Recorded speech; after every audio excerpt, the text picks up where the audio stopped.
All right, and now we should be live. Okay. Hi, everybody. Thanks for jumping on. And again, thank you, Andrew, for always coordinating this, you and Chelsea. I appreciate that. First, I'm going to call Public Health and Safety Committee to order. It's approximately 5:30. First on my agenda, I have Erin Lemon with us. She is our outreach coordinator for our downtown, working through Coleman Services. I thought it was important to, have council meet Erin. I know there's just been a lot of different questions going on, and with the pandemic, a lot of time, for a good part of it, people were closed in, and now there's been some changes in our downtown. So I'm going to go ahead and let Erin introduce herself and talk a little bit about what she does, and then we'll shoot with some questions. Okay, go ahead, Erin. I still see you're muted. She's muted. Erin, you're muted. Yes, okay. Just a second to find it there, but yes, I always struggle with the mute button with these meetings. I don't know why. Anyways, my name is Erin Lemon. I am a case manager at Coleman Professional Services. I've been here about 7.5 years, and I've had a number of different positions. One of my last positions, and the position I currently hold, at least part-time, is the Downtown Outreach Coordinator. Downtown Outreach Coordinator position is funded through the Ravenna City and the Board of Mental Health in Portage County, I believe. No, we don't give funding towards, I believe it's okay, all from, all from the Portage County Mental Health, but it's like a collaboration, I should say. Yes. The three agencies, and I work with anyone in the downtown area who is in need of services. It does not have to be a Coleman client. 10.5 hours of my week are funded through the Downtown Outreach Program. And before the pandemic, I would spend at least 3 days a week in the downtown area.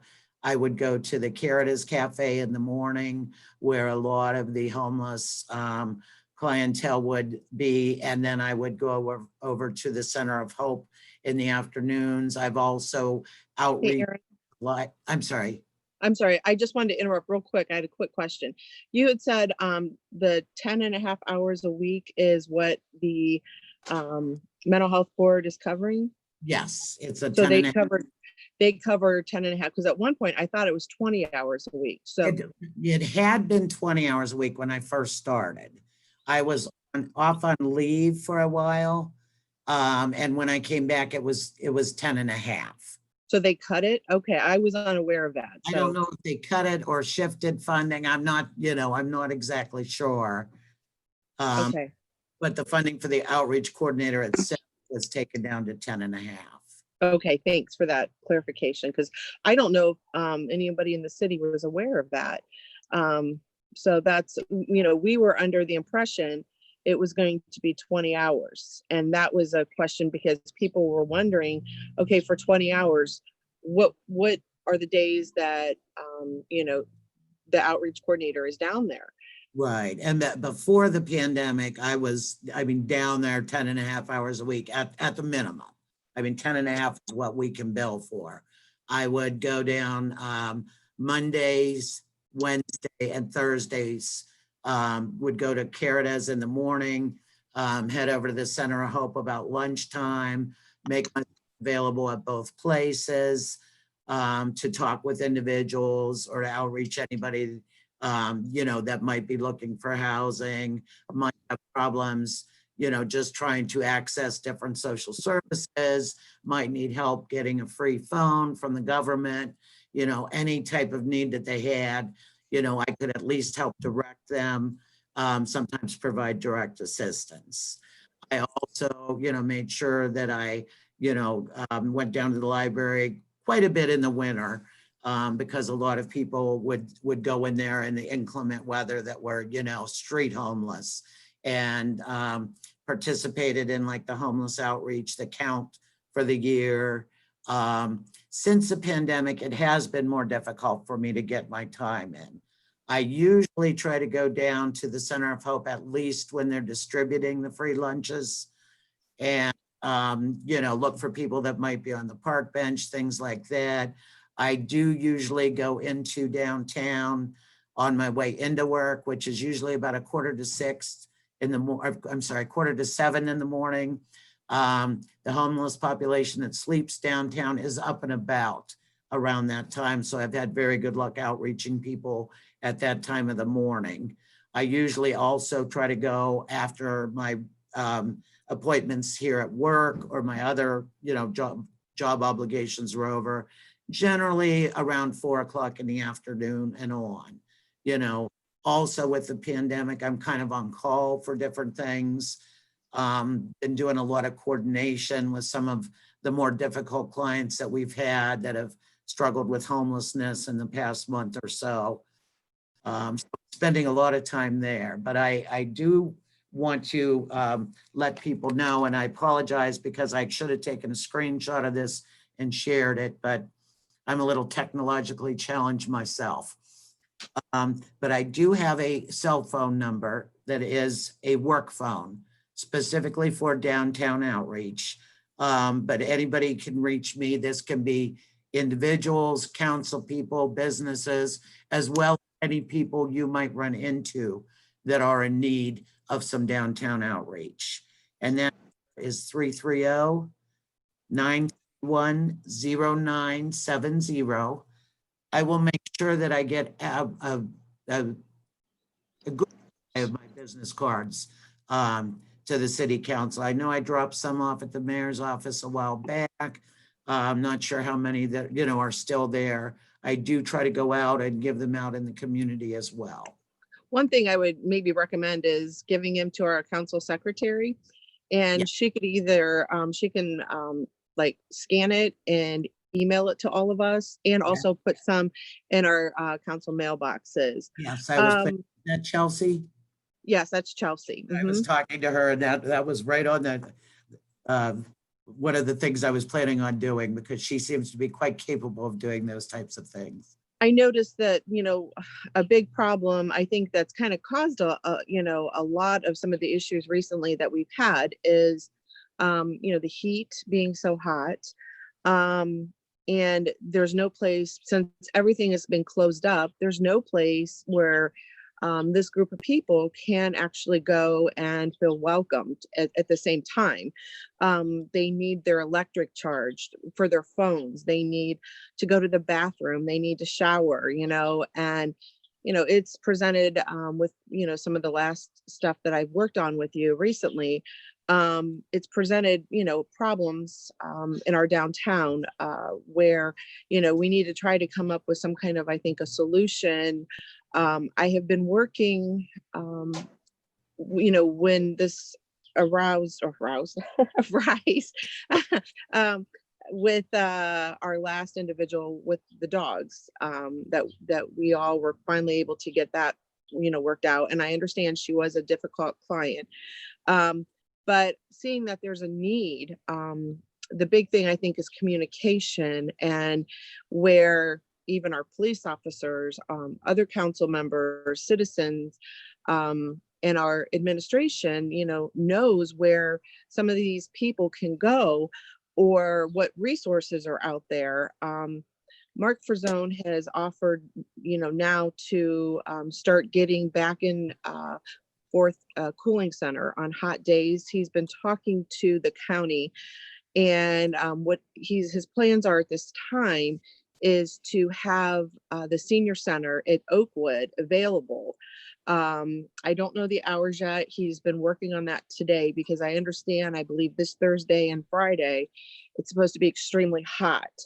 And the other thing that, and anybody needs to know this as well, and, make sure I did tell this to Nelson, that if any client or homeless person is in the need to get a shower, wash their clothes, all they have to do is call Family Community Services, hit 0, talk to Trisha, and they can make it happen. It's not open on a daily basis where people can just come in and wash their clothes. But if there's arrangements that need to be made, these people cannot be living in these types of conditions. And so getting that, moving and the communication going, I think is really important. Erin, what are you finding?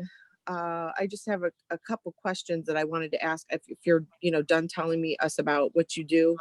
If it's okay if I ask a couple questions. Sure. Okay.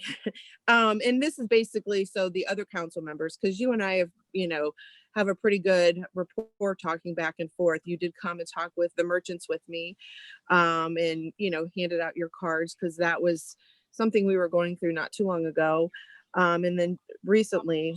But what are you finding some of the clientele that you're seeing in our downtown? Where are they coming from and how are they getting to Ravenna or Portage County?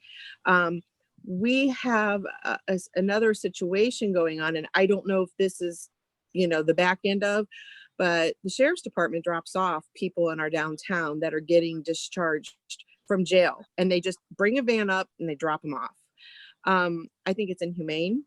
And I also think it's a safety issue. And I also, where is the communication that, the gap in Portage County or that's causing it to happen in Ravenna, basically?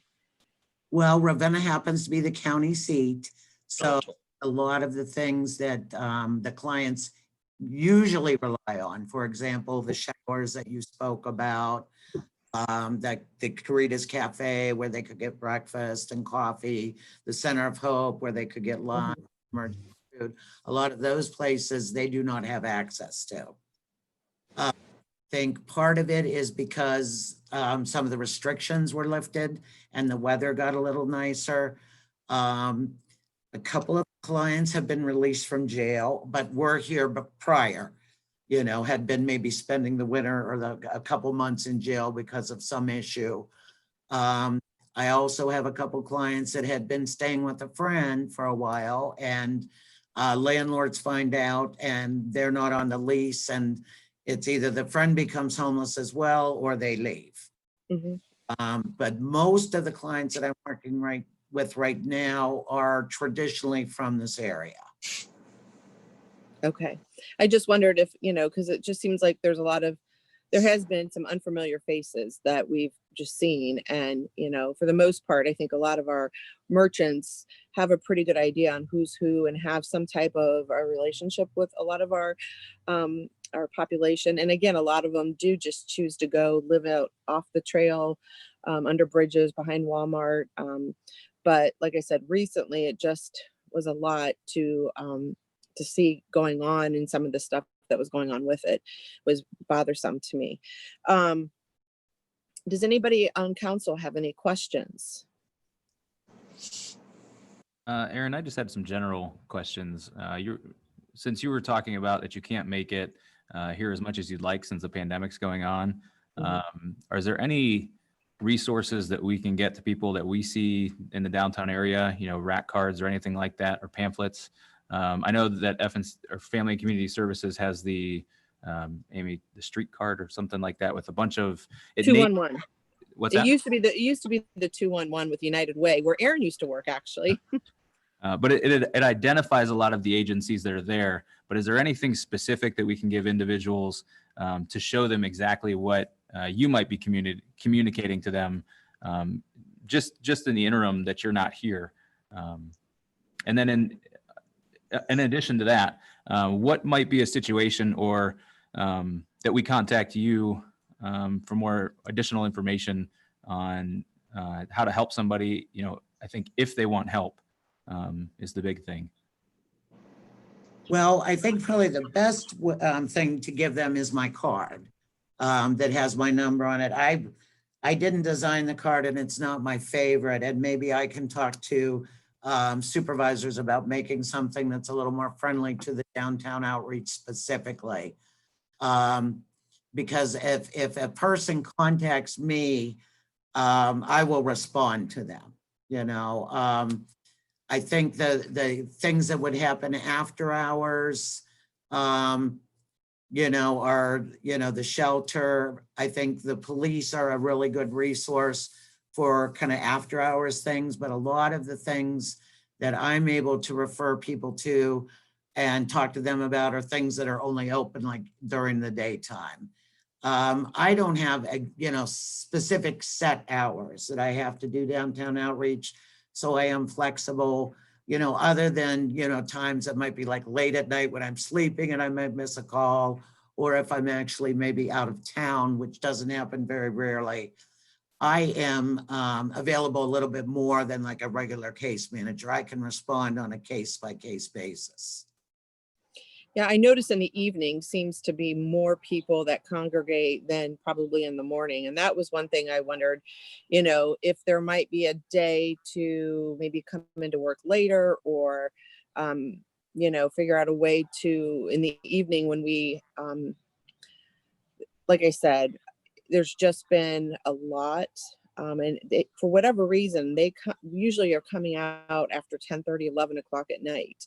And that's where they were, coming and, finding a place of some type of shelter in our downtown area. But then we were also having problems where feces were being left behind. I mean, so it was a whole other type of fiasco. And our trash cans in the downtown were becoming extremely overfilled, where there were cigarette butts everywhere. And, we've kind of, some of us have, I've cleaned some of them up myself, but they haven't been there until recently. So I don't know how you really fix that, but Yeah, and I'm not sure, 10, 11 o'clock at night is kind of a yeah, little, I don't, you probably my availability. But that's something I can definitely talk to the supervisors here about and see what we may be able to do, maybe, one night a week or something. If there's a specific night, that you can identify that might be more helpful for me to be out, at that time. yeah, it's been a tough thing because like this, especially this last week, when some of this stuff has kind of come to light, where I've seen hundreds of cigarette butts. And then I have merchants, we've put a lot of work now in a lot of people doing our flower beds in our downtown area, and we've been trying to clean it up. And then all of a sudden it's become, where we've had a lot of emotions going on right now, trying to, fix up a lot of the different areas. An idea that Mr. Everett had brought to me, and I don't know if this, could possibly work out, but maybe if we can get some of the people that are in our downtown and, have been living down there to help clean up. I know the one gentleman was really acceptant to me, asking him to help clean up. And I rewarded him with something to eat from McDonald's, and he, started sweeping all the cigarette butts. But maybe there's a way to communicate with some of the population that, hey, if we clean this up, you can get, a meal from McDonald's, or, having some type of, rewards program that if they show they're cleaning it up. I don't know. I mean, I don't know if that would be something that, you could encourage. I'd be happy to, donate some gift cards to, encourage some of the people to, empty the trash can, or, show them where the big trash bag or the dumpster is behind the city hall, or, I don't know. I'm just trying to, And that might be an option. Yeah. I've had a couple of people that do live in the downtown area that are kind of doing it on their own in front of yes, their building or whatever. If they see something, they pick it up. Yeah. I've also made it a point when I'm talking to the people that are downtown to encourage them to keep the place neat and tidy. It's not only a health issue, but it's,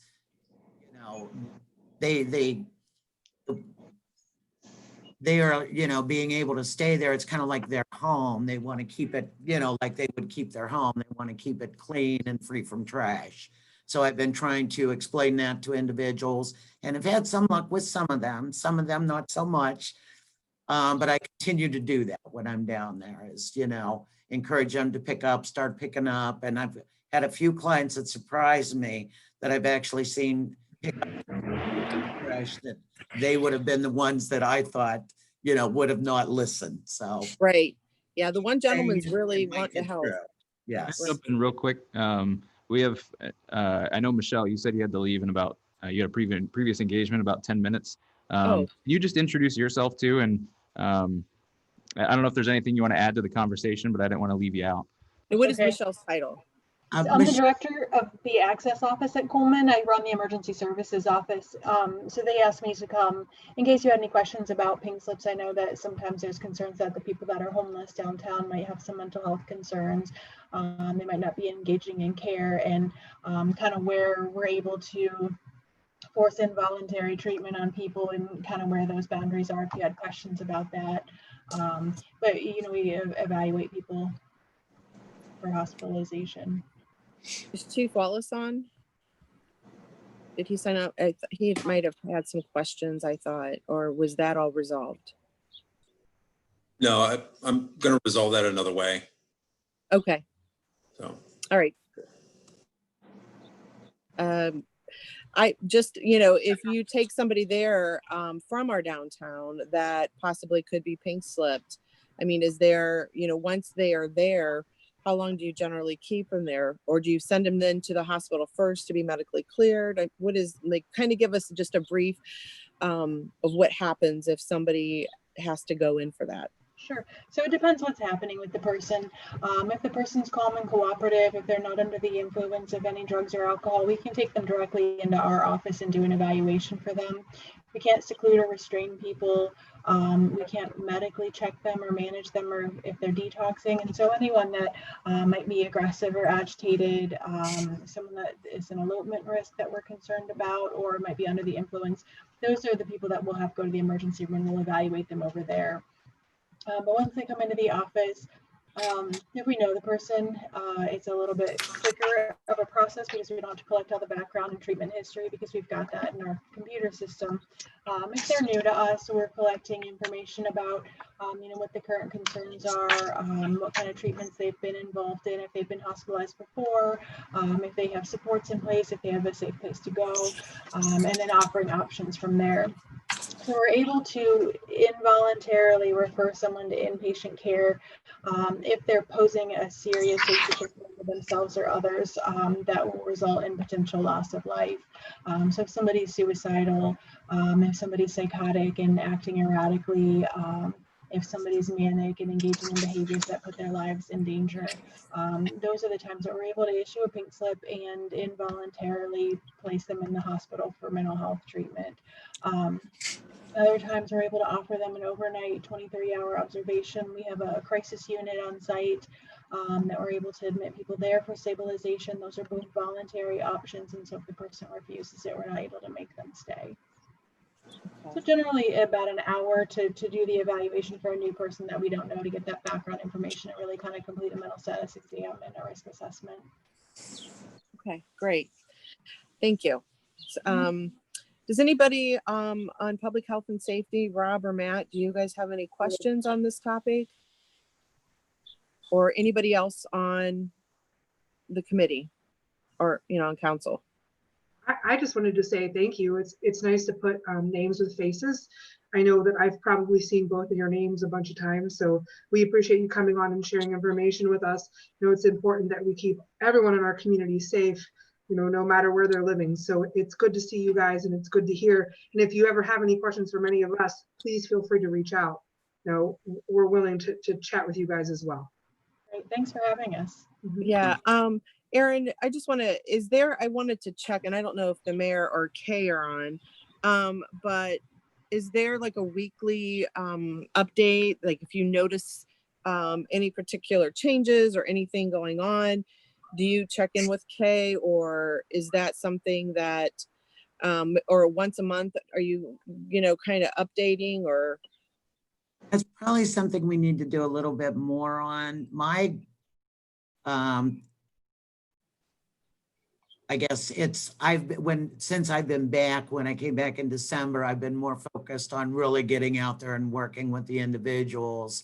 And if anybody had a concern, I encourage them to contact me. But, to put together a weekly or monthly report. That's that much time that, you know, I take away from doing the outreach. And until recently, you know, I've been keeping very busy and it had been going very well. But that is certainly something that we could look at. Yeah, even an email just to check in. Yes. It doesn't, I don't think, have to be extensive. But just like, hey, you know, I do know, you know, there's a situation, you know, like for instance, the lady with the dogs, you know, this is kind of what's going on. And sorry, my son was trying to call at the same time. So, you know, just so there's some type of communication where we don't all look like, you know, deer in the headlights and not know what's going on. But that there's some type of communication. I think that would be, even if it's just once every a couple weeks, you know, send it to Kay, she can forward it to the police chief and council, you know, and as long as we kind of have an idea of what's going on, it can help us when we do get the complaints, you know, and the calls. And our residents at the Etna House, you know, really are like guardian angels up there. They watch, and our residents that live in the apartments across the street, you know, they watch a lot of things that go on there. And, you know, they'll call us, or, you know, they'll be concerned. And, you know, we kind of then have to do all the investigation ourselves. And if we kind of had an idea of what was going on, I think it would, you know, fill the gap. And yeah, I think we could set up something so that we have a chain of information, you know. We would probably need to keep it pretty general because there Right. are, you know, confidentiality rules and things like that. But also I think, you know, those residents that kind of are the eyes and the ears of the community, we probably need to get my card out to them as well. So, Mhm. you know, they could report directly when they notice something or if they see something. Yeah, we could always have those available at the city hall desk, or in with Ryan at the chamber. A lot of people go up to Ryan at the chamber and, you know, with their concerns. And so that's another good spot too. But I think she does have your card because she attended that meeting we had. Yes, and So I did try to get cards. I know like Main Stereo event, I stopped and got cards too. And I know at the mayor's office, I think at the chamber, it's been at those, that was back in January, February, right before where everything shut down, when I was able to be a little more active and when we met at Yeah. one. okay. Does anybody else? I don't want to keep them. Amy, the only thing Yeah. that I would like to say is that when it does come time in January for the pit and hit count, I think it would be a really good idea to not only inform council when it's taking place, but also include us as volunteers to do the Oh count. yeah, absolutely. I've participated in Trumbull County in their count many a times, and the numbers are very, very important to get the correct numbers because that determines the amount of funding that we get from HUD specifically to help our homeless.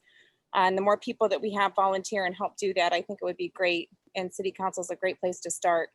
Absolutely. That's a great idea, Cheryl. Thank you. Mhm. And I do happen to know the person that coordinated it this year, and chances are that she'll probably be coordinating it next year. And I know that we did have, you know, I mean, Portage County is a little smaller than some of the other agencies, but I know that more volunteers, you know, could have been used on that night because I was one of the people that was, you know, out at like Kent Social Services in case there was a walk-in. But there's volunteers that go out in the fields. You know, we have certain areas that we're supposed to target. So I think that could really be helpful. Okay. Is that it from everyone? Any questions then with Coleman? No? Okay, Aaron and Michelle, is that right? Yes. Yeah, if anything comes up, feel free to call the emergency services office. There's always somebody there, and they can always get a hold of me too if you have any questions or concerns, or you have some concern about somebody downtown. Okay, thank you. Thanks for having us. Thank you for coming. Have a good night. Okay, next item on the agenda is accept an anonymous donation for the police department. Jeff, is this something that you are going to address? Yeah, I spoke to Oh, Brian, the donation was from anonymous donors for $2,500, and what it can be spent on is basically whatever we were looking at. We had a couple ideas. There was no particular thing we had to spend the money on. We were both, us and the fire department, were a $2,500 check for whatever, like I said, whatever we saw fit to spend it on. So a couple Okay. ideas we had was putting a light on the flagpole out in front of the PD, or buying a memorial stone for Jim Wirt, who's one of our police officers killed 40 years ago. This coming January is the 40th anniversary. So I thought about doing something like that. I just don't have any prices. So that's why I don't have anything what I'm going to spend the money on right now. Okay, that's fine. Well, like Bruce would say, take the money and run. Sounds good. So I don't have any problem in accepting a donation, and there's no match to it. So, and the next item, same thing, accept anonymous donation from the fire department. So, is everybody okay with us moving that forward? Move it forward. Okay, Rob and Matt? Mhm. Are these Okay. from the same donor? Yes. I thought, okay. The next item on the agenda is accept money from the Ohio Department of Public Safety. It's the EMS grant. So that is pretty much accepting funds. This is the one that is what, $3,588.78. Same thing with that. I don't know if the chief's on. Fire chief, are you on? I don't think he's No. on. I will say this is a yearly grant that they get each year, so. Okay. And this is for them to do with, is there certain restrictions for this, matches? Don't believe so. Brian or the mayor, I don't know if you can speak to it. I don't have it called up in front of me. First of all, the chief's on vacation. That's why he's not on tonight. There's no match to this, but the money, the way it reads, has to be spent off a list that they have, and it's basically for equipment and training. It's rather specific about what it's supposed to be used for. Okay, and I know they can use that in all kinds of ways, and that won't be a problem spending. So I have no problem either pushing this forward. If anybody objects, let me know. Other than that, we'll push that forward. And the last item on the agenda is our favorite topic that's back on. This is all-purpose vehicles within the city limits. And Chelsea was able to give us some examples of other areas. I can't pull the Kent one up because I'm on this right now, but she was able to get Kent's updated version of their ordinance. We also have the city of Oakwood Village, and who else is this? Oh, Marysville. I have Marysville. Andrew, are you there? Hold on. Let me Yeah. switch this. I was, kind of looking at this, and the one I know it for Marysville, I kind of liked, just the beginning, what it says as off-road vehicles and noise emanating, therefore, is causing danger to health, safety, and welfare of the residents of this community. And I have had some feedback from our last meeting, and there has been other phone calls, not just the one on the one that originally brought this to my committee, but some people have also stepped forward to me. And I don't know, Chief, since you're on the phone, if you know any off hand of particular areas that are getting phone calls, but I really do feel that there needs to be something in place that kind of helps protect our neighborhoods from having to listen to these types of sounds and the types of smells and dust and everything else. I personally don't feel that they are meant to be a city vehicle. I think if you want to have one of those, you know, a four-wheeler, we have four-wheelers and we take them elsewhere to ride. So I don't feel that they belong in the city limits to ride. That's my opinion. Andrew, do you have any thoughts on this, on what you have read as? I think separate from the private property issue, just them being on the roads, that is a big concern that we keep hearing complaints about these ATVs on the roads specifically. And if Cliff is listening, Cliff, we're not talking about making these street legal. No, Cliff, I responded back. I told him Yeah, he and I were on the same team. On the headline this morning in the Record Courier was golf carts, I believe, out in Streetsboro. So that's not something we're taking a look at.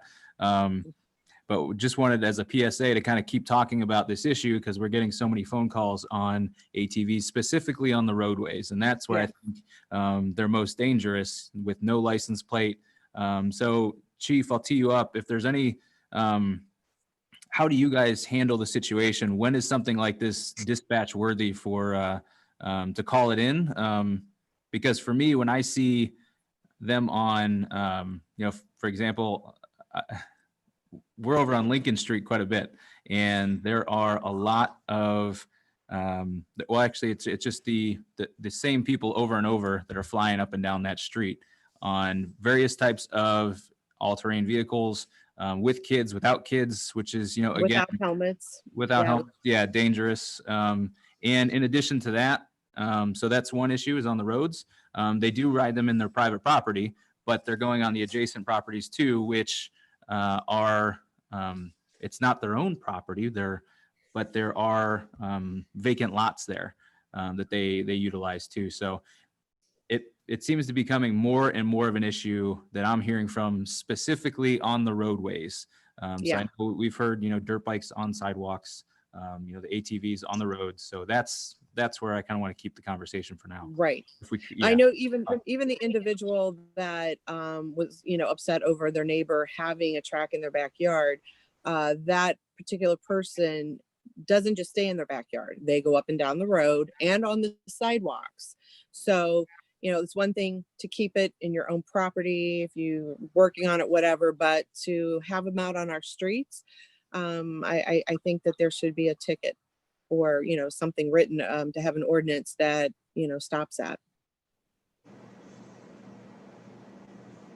What about, okay, we have a couple other members on our committee. Do you guys have any input on this? Do we have some sample one, Yes. as you Yeah, mentioned? Chelsea emailed them out to us. She did? And yeah, I have a couple in front of me. Kent, she just got tonight, and Streetsboro, I thought there was one from Streetsboro. I just have the two. I don't see him in my inbox. The one thing is a noise level, you know, off-road vehicles, noise abatement, means of the noise level measured in dBA, you know, dBA means of unit measuring. We already have ordinances for that, I believe. We do. But Yeah, that's always a problem. I mean, how do you enforce something like that? I would be interested in any ordinances that strictly prohibit the use of these types of vehicles within the city limits. Well, the one for Property or Marysville, not. it's ordinance 200607. Ordinance 2006 like 0.07. And well, of course it goes that they talk about the DBA, they talk about the intensity of the noise, the volume of the noise, you know, that's all stuff that I know we do have. I'm looking. Can I ask the chief while you're looking, Amy? So I know that one of the things that Chief Wallace sent us back in June, and maybe it was just me. No, I think it was all of council, or at least Amy and I. Sorry, going back and forth in the emails, but it's section 446. So, Chief, do you mind talking about just the ordinance that's on the books and how you enforce them? Have you had any issues that you know of? And when should people call, you know, dispatch to report these issues? And is there anything that can be done? You know, is there something that can be done with off-road vehicles if they're on the road, if they do call? Yeah, that ordinance that I sent you, the 446, it outlines what isn't not allowed on the roadway. I think that when somebody has a complaint, they should call. The problem becomes, you know, a lot of times by the time we get down there, they've already stopped. And if we don't know who they are, we give people a warning. If they've already got off the roadway, that's, like I said, usually when we give a warning. We have written tickets for it in the past. We get a lot of complaints. The complaints that we've gotten recently have been over on Lawrence and also over on Sunnywood. And a lot of times, a lot of complaints of four-wheelers that are going down the access road down by the railroad tracks off of. And usually the ones that are on the access road, we don't ever really, can't really chase after because of the conditions. We're not going to chase after somebody. So that's part of the problem if they decide to go down the access road. But if you're living in a neighborhood and there's an issue with them on the roadway, I mean, definitely give us a call and we'll go out and investigate it and try to cite appropriately. So do you feel that there's enough already teeth in our ordinances that we do not need to make a special ordinance for this? Well, I guess it depends on what you're trying to make a special ordinance for. If you're looking at banning them in the city, then the ordinance needs to be changed. If you're looking for enforcement of the already written 446, then we can do that based on phone calls and based on our observation. Okay. I know, just to jump in, I know Amy and you and I have discussed just, I think having this here as a discussion point, you know, just to keep talking about the issue. You know, we're in July now.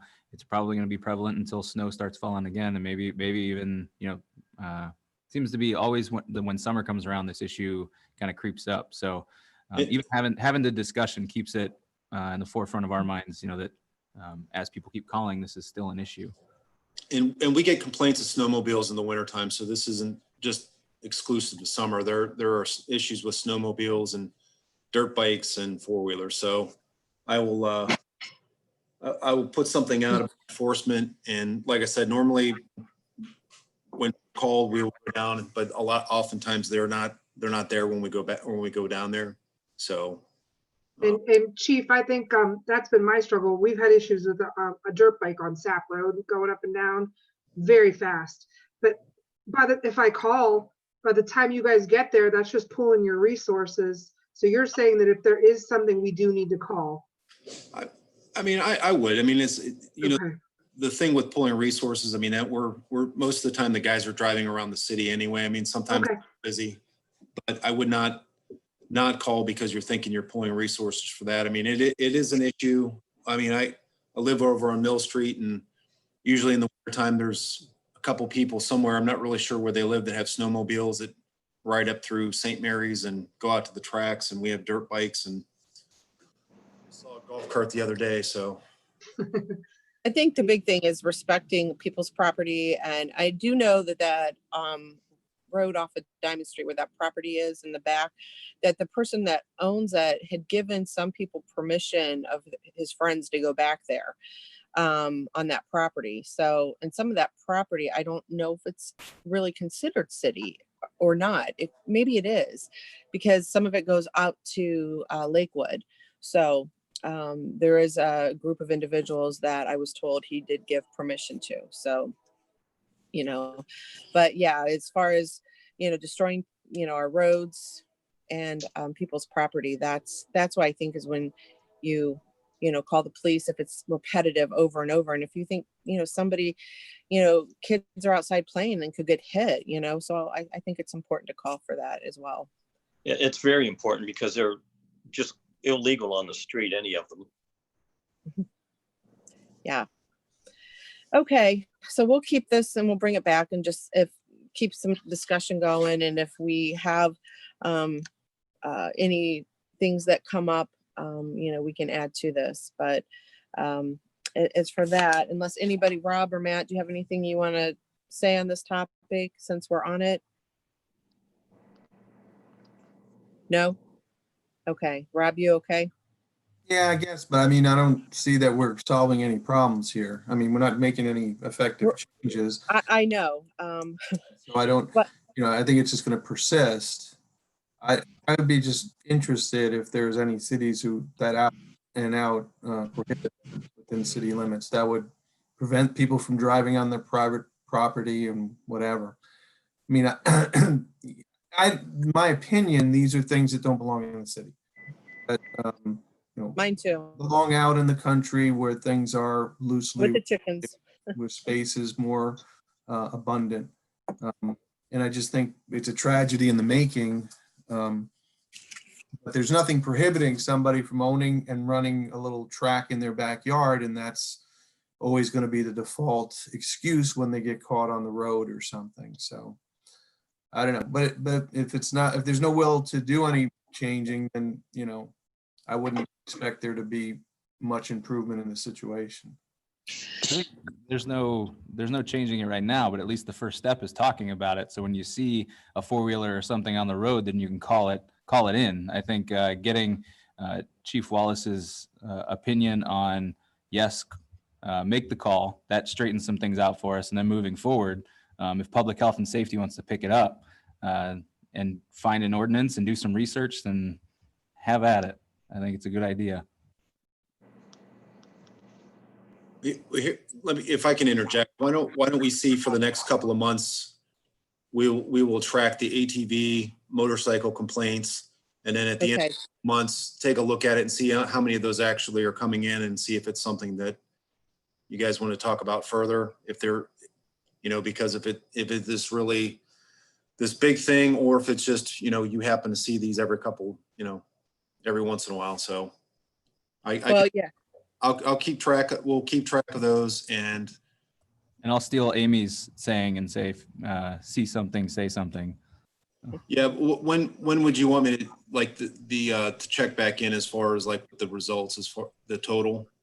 I would like to know in August, our August committee meeting. We'll put Okay. it just in this next month, because I think you're going to see a lot of activity this time of year. So in the meantime, I will, I didn't get a chance to really look at Kent's ordinance, because Kent does have an ordinance. And I will look at that, and I'll look at our 446 and see the differences, and, maybe where something else could be added or changed or new. So I appreciate that information from you though, Chief. Thank you. Okay, so we're gonna just table this again until we can get some more information. Is there any management updates for public health and safety from anyone? Just a couple of things in the interest of time. We are continually working with the fire department in terms of sanitizing the building and their vehicles. They have increased the number of transports with the coronavirus. We in Portage County had leveled off and were in pretty good shape, but yesterday we moved up to the second rating. Would encourage people to use the mask and be careful and observe the distance recommendations also. Hopefully we don't get to the next level, which then will be mandatory mask whenever you go out, following the state guidelines. I don't know if you're all familiar, but the governor has set up a color index. And we're presently in the orange. We were in the yellow, which is the first level. The orange is the second level. The red is the third level, and purple is the fourth level. I don't think anybody's hit purple yet, but a couple are very close to it. Thank you.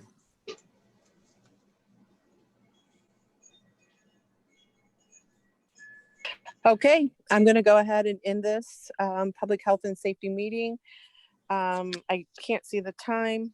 Andrew, do you know the time? 6:21. Okay, 6:21. Thank you. Okay, at 6:21, I'll call the Streets and Sidewalks Committee meeting to order. We have 3 items on the agenda this evening. First item is Kevin Skilton is going to update us in regard to his drainage problems. Kevin, the floor is yours. Hi, this is my wife Sherry, and I'm Kevin. I've been a resident, resided at this residence that we're living in currently right now for 33 years. And because we've had water issues in the past in our basement, we decided this year, because we were financially able to do it, to waterproof my basement. And in turn, once we got that taken care of, they tried to hook it into the storm sewer. They snaked the lines and kept getting a blockage. Couldn't figure out where it was. So they went partway down the front yard of my house, which I live on Main Street, got down to where the storm sewer line was, and they were going to break it open there. And I said, well, hold it on. I said, I think I know where the problem is. If you're stopping, it's down by the sidewalk. Well, the city back in 2007 widened Main Street and put new sidewalks and curbs in on Main Street, on the north side of Main Street. And when they did that, they broke the storm tile and then never reconnected it. So we were in conversing with Ohio State Waterproofing, who's done the waterproofing for us, with Mr. Feeney in this engineering department, and basically got nowhere with it because they said they had the money for storm sewer improvement, but they're not going to do it for one individual. And so that following week, the street crews came out. Well, actually the same week, they came out to check the storm sewers, one at Beach Street and one at Oakwood. The one at Beach Street was capped off. The one at Oakwood didn't go anywhere west. It just stopped at Oakwood. So, conversations again. I called the city service, called the engineering department, and to get some kind of response, because Mr. Feeney told me to get in touch with me in a couple weeks. I waited those couple of weeks, didn't hear anything, so I decided to call him. Got a voicemail, let it go. Didn't hear anything. Let a day go by, call again. Then, because I got the voicemail again, and I understand everybody's working from home for the city, but I said, before you with this, I need to get this resolved, because right now all my water that's supposed to be going into the storm sewer is above ground. That includes my sump pumps and all the rainwater coming from my gutters. So I called the city service director, told her my dilemma. I also, after I hung up with them, I got a phone call back from the engineering department, and I told them the answers they were giving me were unacceptable. When they widened the road, whoever you guys had, the contractor who widened the road, had to have busted off the storm sewer. And so that same day, I happened to be up at Montney's, and I talked to the mayor that day, along with Jason Lovejoy, who was in there picking up something for the city. We were talking, and the mayor came in, and I told him about it. Well, that following week, on Monday, they tried to get into the storm sewer east of the capped area on Beach Street. And then because of the inclement weather they knocked off early and came back the next day. Jason was there again, and they brought a bigger jackhammer on the end of the backhoe, got down to where they could get into where the storm sewer is, and he was telling me, it should be here, but it's not. And then my next question was, well, if it's there and it should be there, why wasn't it put in when they widened the road? Well, I got an answer. Well, if they're not using it, why bother to put it in? So with that being said, right now I'm having my system is partially working, and everything that they've done on the outside of the house is either above ground, or the tile that they put in to divert the water to go into the storm sewer is now non-existent. And my concern is I spent over $20,000 to get my basement waterproofed, and I have no way of getting that storm sewer out of there. And my wife just did this, and I understand that, you know, they didn't start charging for the storm sewer. But if they would have, you know, the storm sewer water going to the storm sewer, it's $3 a month on my bill. I've been here for 33 years. That's almost $1,200 that I'm paying for a service that I'm not getting. And I'd like to get this resolved by the time the frost comes, because right now the sump pump is directed underneath my front porch and leaching out into my front yard. And I don't need to have that freeze and cause, you know, a thaw, and then I get my basement flooded again. But I am starting to put my workshop together downstairs, and I don't want to have to replace all that because of that. Kevin, has anybody from the city told you what needs to be done to correct the problem? No. Other than the fact that they said, we'll work on it, but we can't do anything. My thought is, at one time, you know, this house is over 100 years old. Main Street had to be at one time a 2-lane road on this side of town, going out of town. And I think the storm sewer may be in the center of the street now or on the other side of the street, because I'm sure this front yard, if we went back and looked at the deeds or tax records or the property, you know, maps, the city maps of what they were, that was probably a larger front yard than what we have right now. And the other thing that was told to me was maybe it was, you know, the storm sewer was taken out at the curb. I say no, because it's the same type of curve that's on the other side of Main Street on the south side, barely enough above the asphalt to even be considered a curve. It's mostly, you know, tree lawn or double strip, whatever you want to call it. It was that way on my side of the street before they widened Main Street. Kevin, what is your address? It's 882 West Main Street. I'll jump in real quick. Pat Jeffers is with us right now too. Kevin, thanks for joining us too, especially via Zoom. It's a little harder to do this, but I appreciate you hopping on and speaking to council. But Mr. Finney couldn't be here, but at least Pat is with us. So Matt, I don't mean to jump in, but sure. Pat, you mind giving us some background and what's been going on with this situation too? Yeah, Bob had mostly been keeping track of the situation, but I've had some conversations here with him in the past couple of weeks. Basically, what we've determined so far, as Kevin mentioned, the street department was out. They did see that the storm sewer along the north side of the road there was blocked off shortly outside the manhole. The street department dug outside of that area, trying to see if it does continue down farther past the blockage, and it does not. So it looks like it's just a stub going into the manhole there,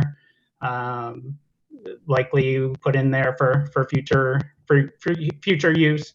I'm not sure exactly where the downspout that Kevin had mentioned that was existing out there was discharging to. As he mentioned, possibly to another storm sewer farther into the roadway or on the south side of the roadway. That's certainly possible. We've identified a couple options of things that could be done to remedy the situation. One could be extending that 12-inch storm that is blocked off about another 50 feet in Main Street along the north lane of Main Street there, to get down to a place where Kevin would be able to tie into it.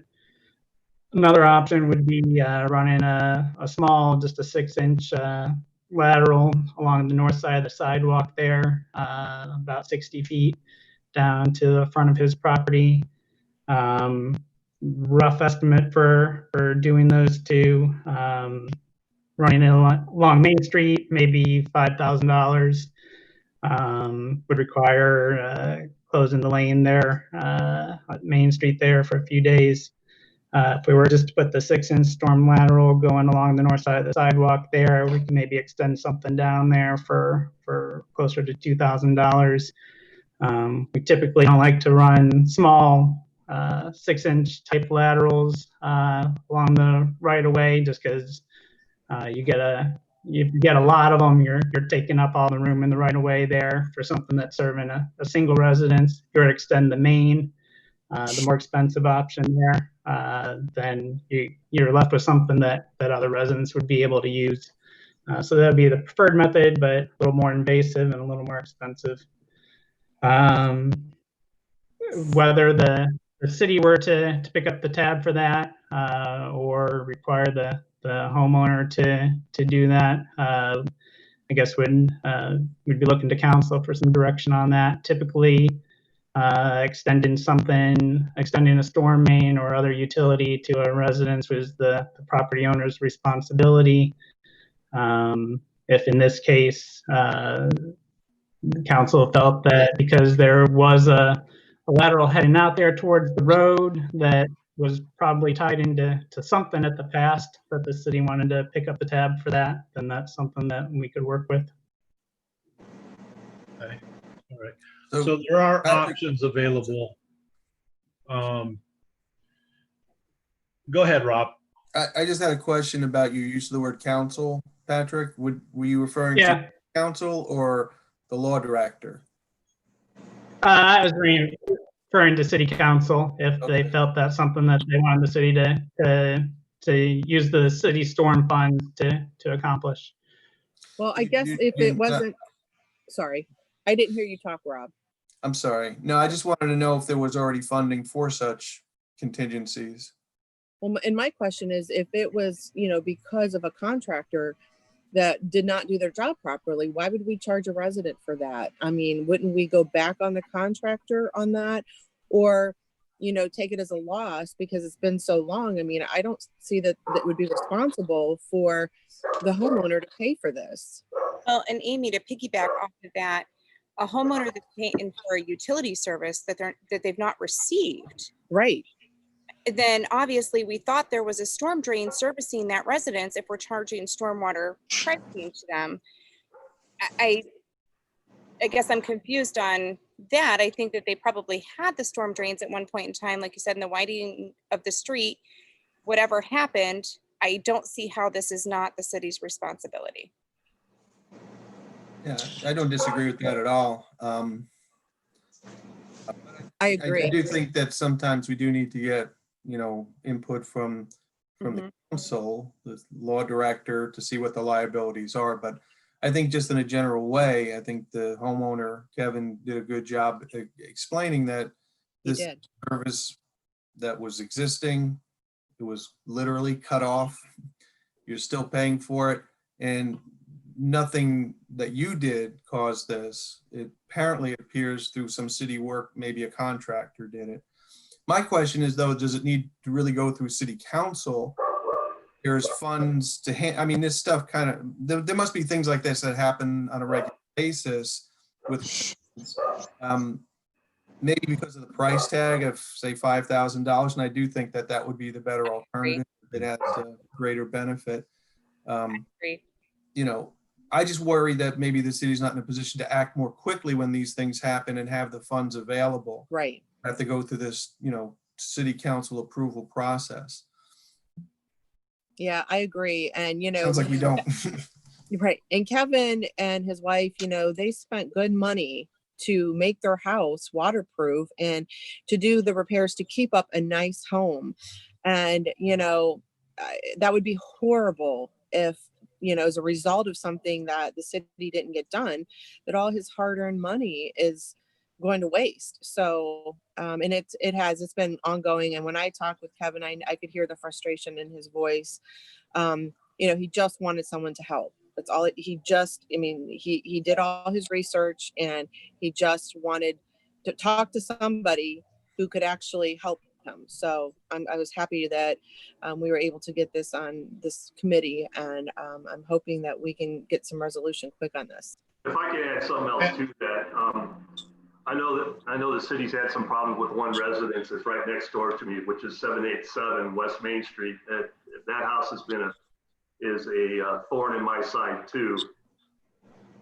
But, you know, I'm trying to keep my property looking nice, and then to spend over $20,000 and not get and try to improve my property and not benefit from that, you know, because I just recently retired, and if I want to sell my house now, I'm going to take a loss because I just put 20 grand into it just to get it so I can sell it if I wanted to. And I'm not good. You know, when this house started to be a problem next door, I got a realtor to come in here to give me, you know, what I could get for my house. He said, well, if this was on a different street in a different neighborhood, you would get what you want for it. But because you're on Main Street with that next door, and at that time, CAC was next door too, and that house, they got done selling that house and it went to a private residence and renters in and out. He said, you got a Cadillac on a lot of Yugos. So I'm trying to keep my property up.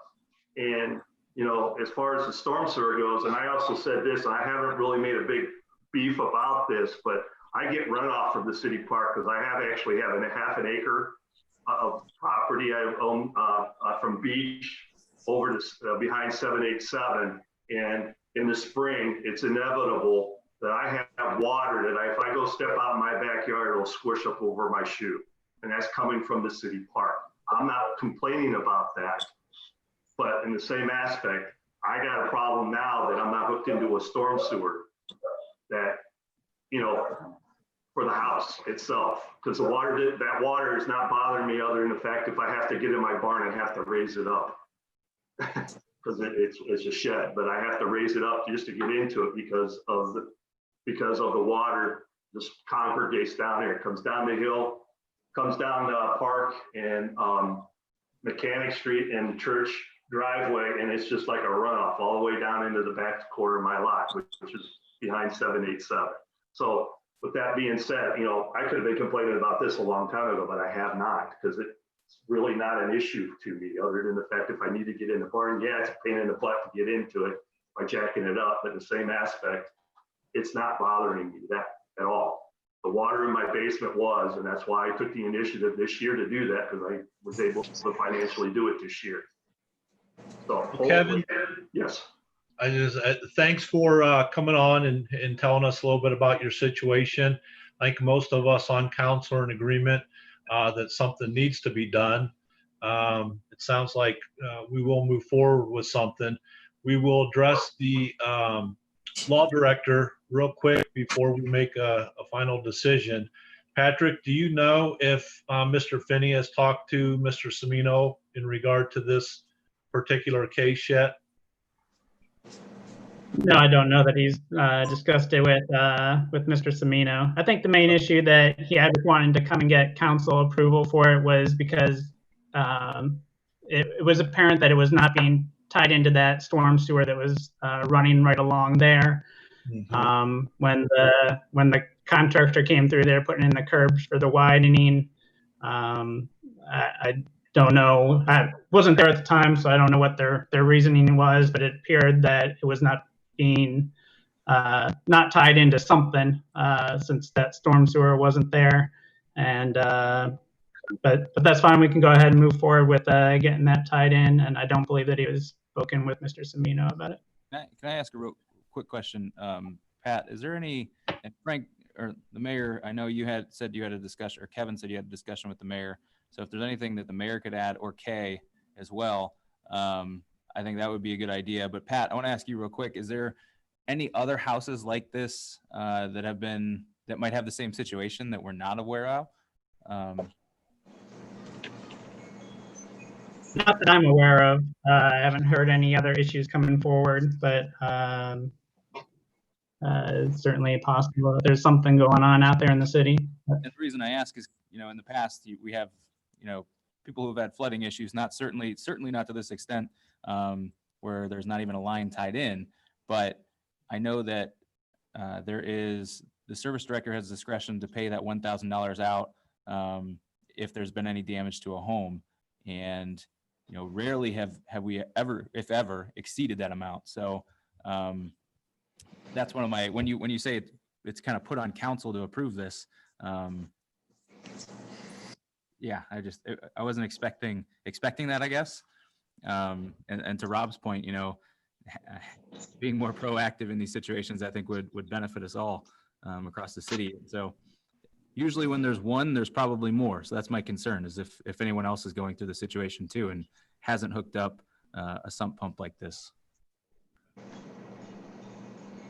And what I got from the Ohio State Water Crew, they said, they're trying to follow the codes and regulations that are laid out for each city that they have to deal with, and they can't tie into it until that happens. And then I have to have them come back out, re-dig up the tile around the outside of my house so they can put the downspouts back in and then tie it into that storm sewer when and if that ever happens. And right now, the side of the east and northeast, part of the east side, north side, and the west side of my house is all, because if they were here, they dug everything up. It's not a finished product. It's not, I don't have landscaped product there because of, they're going to have to come back out and dig this. And I really, really would like to try to get this done before the frost comes, because it's not going to benefit me anyway to do that.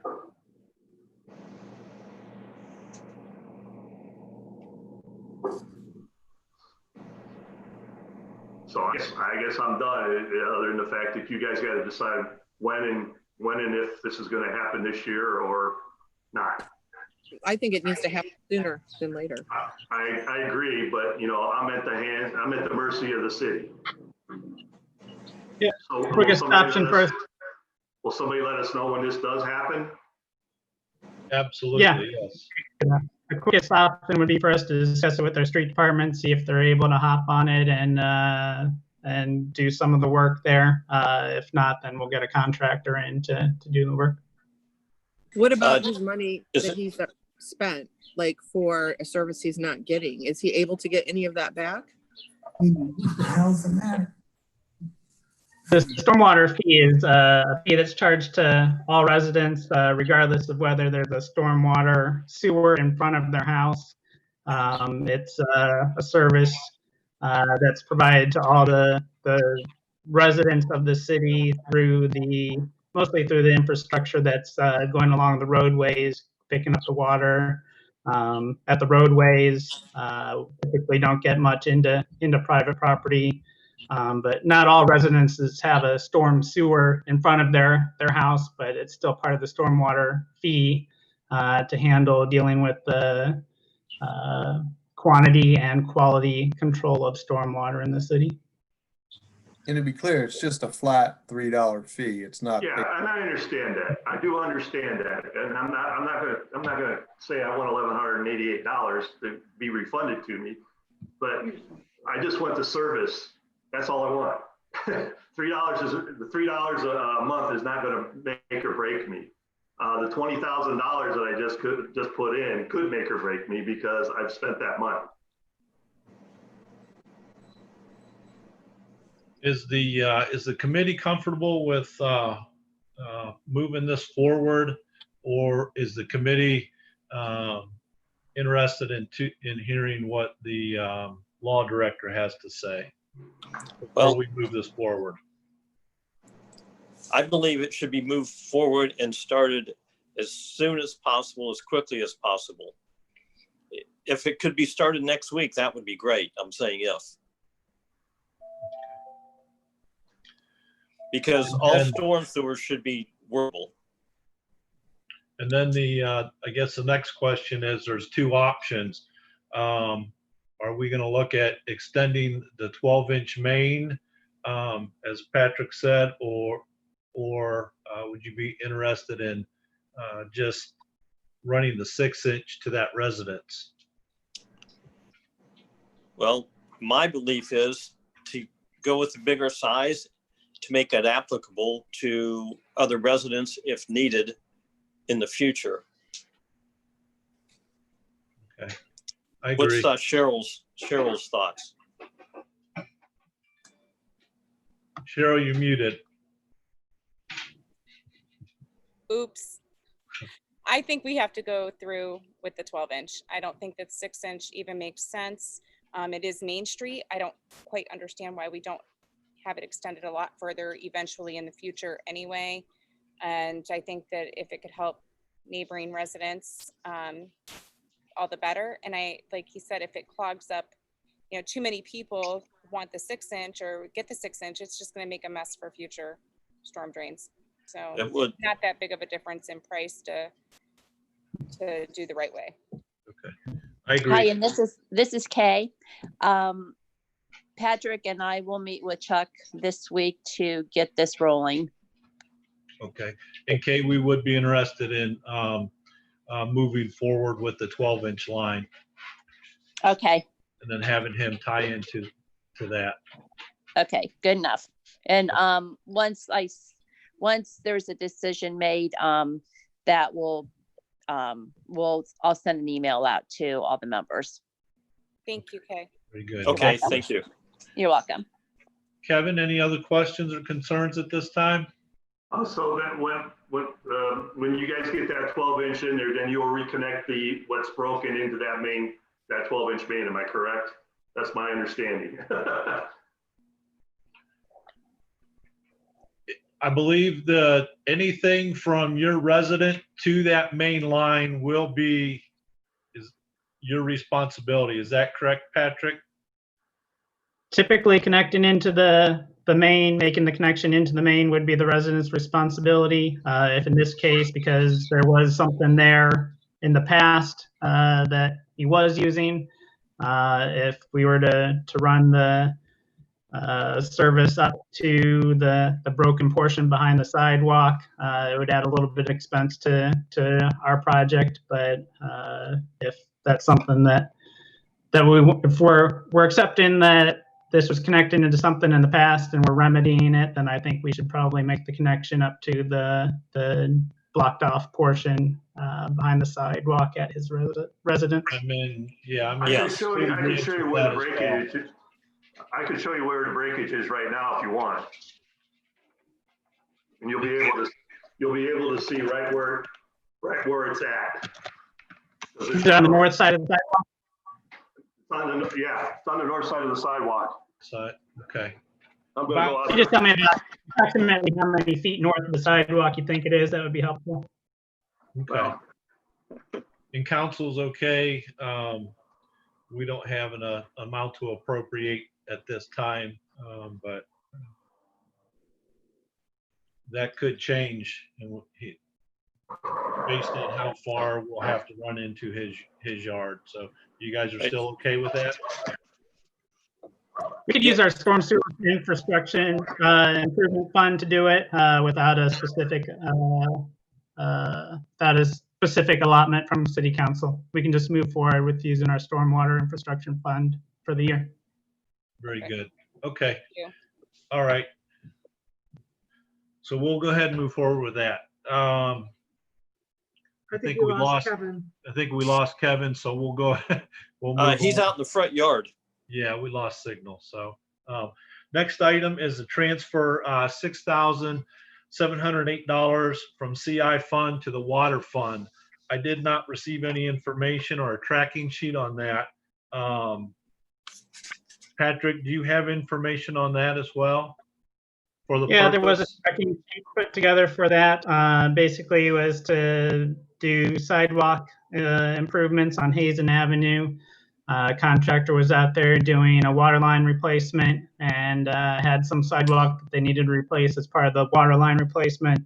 Some additional bad sidewalk was identified and repaired during the project since the contractor was already there replacing sidewalk. And this is to transfer money from to the water fund to make up for that. Okay, so the work's already been completed? Correct. Yeah, so this is Brian. Mark did call me about this earlier in the week too. So yeah, all the funds, the project's complete and it was paid out of the water fund. So we just wanted to reimburse the water fund for some sidewalk work. So it seemed appropriate to me as well. Okay, Very good. Cheryl, Paul, any problems? I'm okay with that. Okay. No, I do agree with this. Okay, we'll move forward with that as well. Third item on the agenda this evening is to increase the light maintenance line item for traffic lights. There was already 13,500 appropriated. We're looking for an additional 15,000 to be appropriated. It's my understanding there was a pole damaged at the corner of Highland and Oakwood, causing the light to fall and break. That needed to be replaced at a cost of $3,400, which will be hopefully reimbursed by an insurance company. So that's all in the process right now. We also had to connect some school zone flashers at King and Main and Diamond and Main, and that was at an additional cost of $5,600.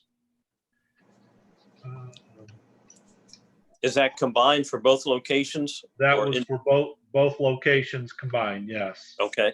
And then there was an emergency preemption system that needed repairs at a cost of approximately $2,000. And then Patrick, you can help me with this. There was a recertification fee for $2,950. What was the recertification for? I believe it's Signal Service as the contractor, but basically they come around annually and make sure that all the traffic signals are functioning properly and that nothing needs to be repaired at that time.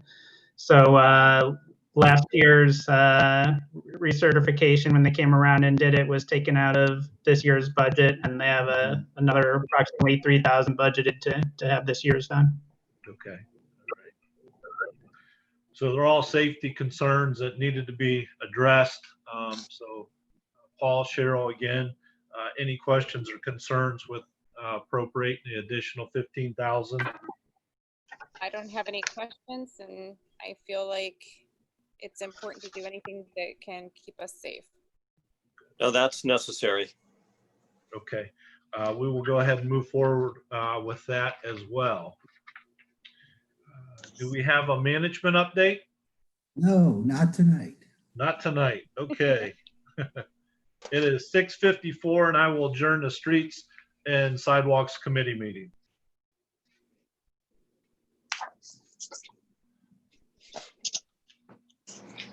Hello? Okay. Sorry, I got disconnected. I pushed a button on my, Oh. did you guys see any of what I showed you? No, we pretty much lost signal with you once you went outside, Kevin. I pushed a button on my computer and something else happened, so sorry about that. That's okay. But we are moving forward with that. We're going to get your problem corrected.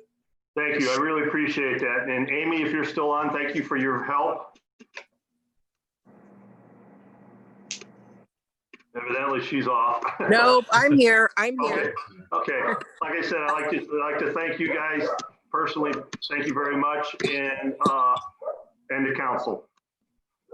Absolutely, no problem. That's what we're here for, to try to help. We can't always help, but sometimes I we can. understand that, but if we can get this done before the snow flies, I'll be very, very happy. So if that's all you need from me, I will wait to hear and see the progress. But That's like I all. said, the length of the between the sidewalk and the road curb is, the tree line is 2 mowers width. So, you know, it's whatever on the south side of the sidewalk. It's just 2 mowers width. So it's, Not that far. Okay. Well, thank you for that information. yep. And All this right, is have a why good I'll evening. leave you. Thank you. Thank you very much. You're welcome. All right. You guys be safe and thank you very much. Okay, at 6:55, I'd like to start the utility committee meeting. The first thing is on the agenda is about the water meter replacement. I know Mr. Reynolds is supposed to be available for any other questions that anyone might have. And I'll It jump just- in real quick, Paul, because Mike sent the quote to Paul. Paul sent it to me, and I just sent it to the rest of council right before the meeting. So The bid specs. the bid specs, thank you. Yeah. So he'll walk you through, but I just want to give you a heads up that the reason you just got it is because I was holding up the process, I guess, a little bit. So Okay. Yeah, I thought I sent it to everyone before, but Yes, we had received it before. okay, great. Paul, Okay, you good. sent it out. If you guys don't mind, I have a quick introduction to the project, what it's about, what we currently have, why now and not when the scheduled time was in a couple of years. If you don't mind, I can kind of give the quick overview of what I'd like to bid out. This project was originally scheduled, but had to be pushed up 3 years sooner than expected due to batteries that power the radio transmitter are failing. The meters are still recording the usage correctly, but they have no way of pushing out the meter reads to our receiver. The current meter system was implemented roughly 2008. The meters were guaranteed for 10 years, so they definitely have exceeded that, but we were expecting them to last a little bit closer to 15 years. We are keeping track of what meters are not reading and mailing those residents letters asking them to call in their meter reads, since 99% of the meters are inside people's home. If a resident does not call the meter reading in, our billing system will estimate them just kind of based on the last 12 months of usage. It averages it. As of this month, actually just today, I calculated this out. We have 992 meters with failed batteries. That's roughly 18% of the total number of meters we have in the city. And we get more and more each month. The last few months, it's ranged anywhere from about 150 to 200 new ones every single month. Right now, we use a 3G drive-by reading system, which means an employee must physically drive the streets to pick up meter readings. Under optimal conditions and prior to the battery issues, it only took one employee a little more than one workday to read the entire system, with which, Paul, you can attest to that. Because the meter does not know when someone might be driving by, it has to send out a radio signal every 7 to 10 seconds, which uses the batteries to do that. This type of metering technology is an older technology that has become outdated and is a little different from the one I've chosen to bid out. The type of meter system I've chosen to bid out is what's called an AMI system, or Advanced Metering Infrastructure System. It does not require an employee to drive the streets once a month to collect the readings. Instead, 2 to 3 permanent antennas will be installed. One larger main base station that'll be installed on the water tower at City Park, and 2 small antennas that can be placed on top of any pole, such as a street light, stoplight, or a telephone pole. And they even have solar powered options for auxiliary antennas. The real advantage to this is because the new technology will only be sending out a stronger radio signal 2 times per day, reducing the load on the battery, and which should improve the longevity. Also, this system uses a licensed FCC radio frequency, so the signal will not get any radio interference that our current system has. Additionally, there are enhanced self-diagnostic capabilities with the new system, such as leak alerts, low battery, alarms, tampering, if water's moving through the meter backwards, or if the system loses contact with the meter. All of those conditions will alert us. These alerts will get funneled through the billing clerks and myself and be followed up and issuing work orders to the meter staff to take a look. The project I am bidding out is a turnkey project. The contractor will be responsible for acquiring new meters, installing infrastructure, contacting residents and replacing meters, and creating update files to interface with our billing system. And when the contractor is finished, we'll have a complete operable new system. Right now, just quick estimates put us at about $2.5 million, depending on how the bids come back and what company would win the bid. If any of you would like to sit down and talk about this more in depth, I'd be happy to do so, or by phone or email, since we're dealing with this coronavirus. Of course, if any of you have questions right now, I'll be more than happy to answer them. Thank you for your time.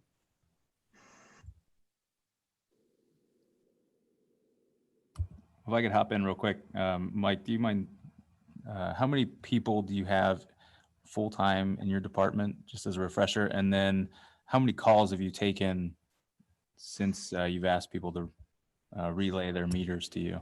Sure. Right now we have 2 billing clerks and 2 meter technicians.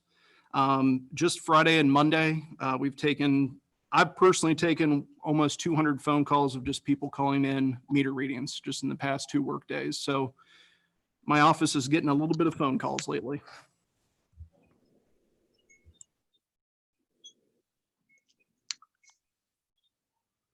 Does anyone else have any questions or comments pertaining to this new style? How much are we expecting to pay for this? Right now, estimates put it at about $2.5 million. Will this cause any eliminations of positions? No, really, with the current system, if it was working correctly and optimally, it only takes one person, about a day and a half. So roughly 12 work hours to complete. So I don't anticipate any loss of, there's plenty of other things to do.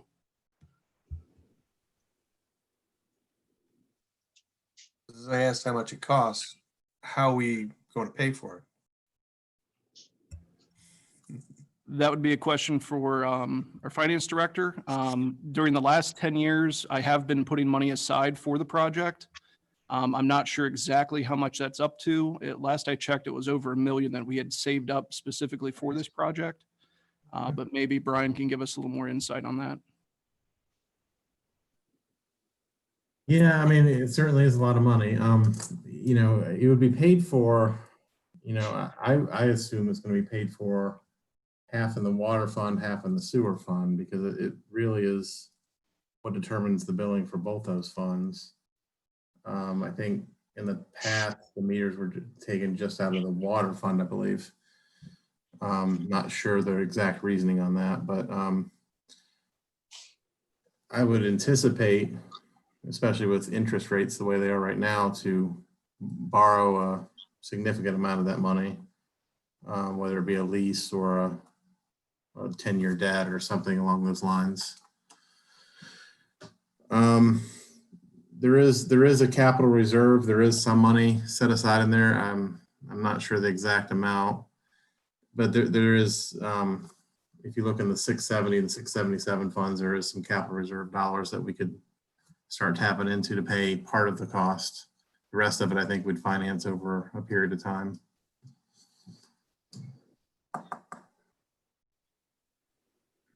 I do want to add that we knew this project would be coming. We just didn't realize it was going to be now and not in 2023 when it was expected. That is true, yes. With the last meter replacement, you said the expected life was 10 years on it and you got the 10 years out of it. A new system like this, what's the expected life of it for the $2.5 million investment?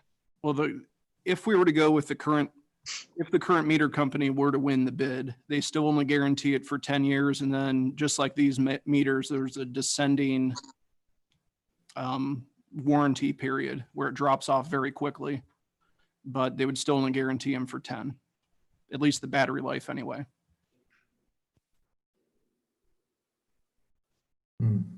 I'd be curious about what the system is that would be right below this. A metering system that would still work on the older technology. Is the replacement cost of that close to what this 2.5 million is? What would the other one be if we replaced it with that older technology? Just based on the current estimations that I got from our current meter company, who just did this engineering study on their own without me even asking them to do it. Just the only thing that would be really different would be the infrastructure part of it. And just looking at the quote they gave me from their study, it came to $180,000 for basically the antenna infrastructure.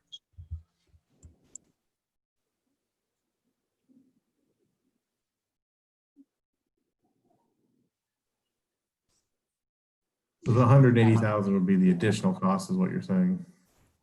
Like that's roughly, that'd be the cost difference really between maybe just replacing all the meters with the current technology we have versus going to this upgraded technology. And then you'd run into the same issue with the batteries though, if you went to that though, wouldn't you? Right. And then we would only expect, I mean, really, if we were to implement the same technology we have again, we'd be looking at doing a change out in another 10 years. Now, depending on who wins, or if you'd like our current meter company to maybe call into the next Zoom meeting to kind of give where they're at with expected battery lives, because every manufacturer is different. I mean, I have no idea who would win the bid, but they could speak to their current AMI solution and see if the battery life's any different. They're expecting it to last longer because it only has to send a signal out twice a day, every 12 hours, rather than every 7 seconds.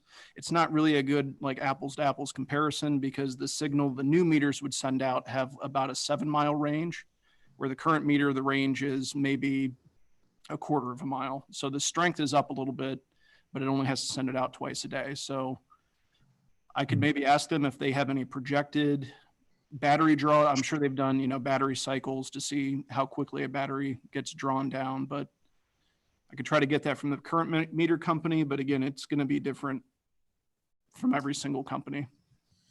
Who worked with you on the bid specs for this system? I worked on it. I also got a little bit of assistance from Dave Merlino, the old service director who did the previous meter change out. I used a lot of his information. I'm just curious, as we bid it out, do you expect that we're going to have multiple companies I would hope bids so. for it? That's what I was wondering about. Yeah, absolutely. And I understand your concern with that. I used a little bit of our current meter company's like language, but I tried to make it as broad without being as specific as I could. I had to have something to base like the specifications of standards that I expect, but not being too limiting. One of my big specs is I don't want plastic water meters in people's homes. I don't feel they're durable enough. And if they freeze and crack, that's a big disaster in someone's home. So a metal body meter is very important for quality's sake.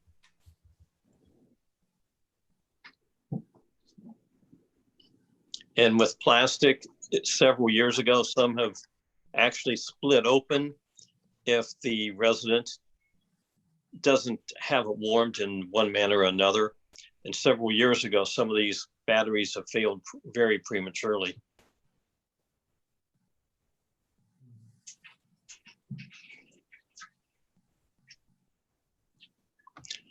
Are there any other comments or questions pertaining to this new type of meter that's being looked into at this time? If there are no further questions or comments, we can move on. And if anyone comes up with anything, feel free at your leisure to contact Mr. Reynolds. Thank you. You're welcome. Thank you, So Mike. the next, yes?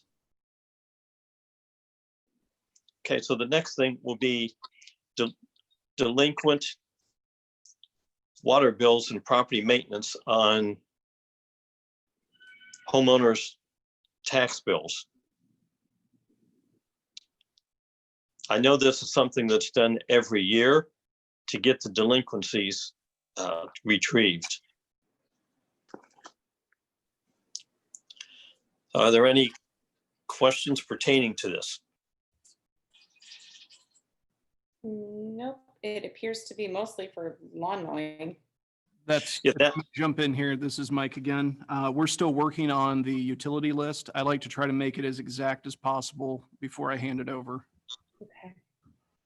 But we're rapidly getting on that, and we should definitely have it by the time this gets to council for full council vote. Which would be the first meeting in August. That's correct. Okay, Thank you. you're welcome. So if there are no other questions or concerns about this, move this forward and go to the next topic of hydrant replacements. So there are a few different locations.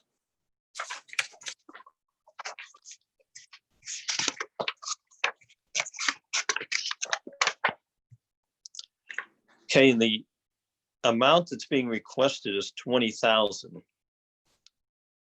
to purchase and install 3 hydrants.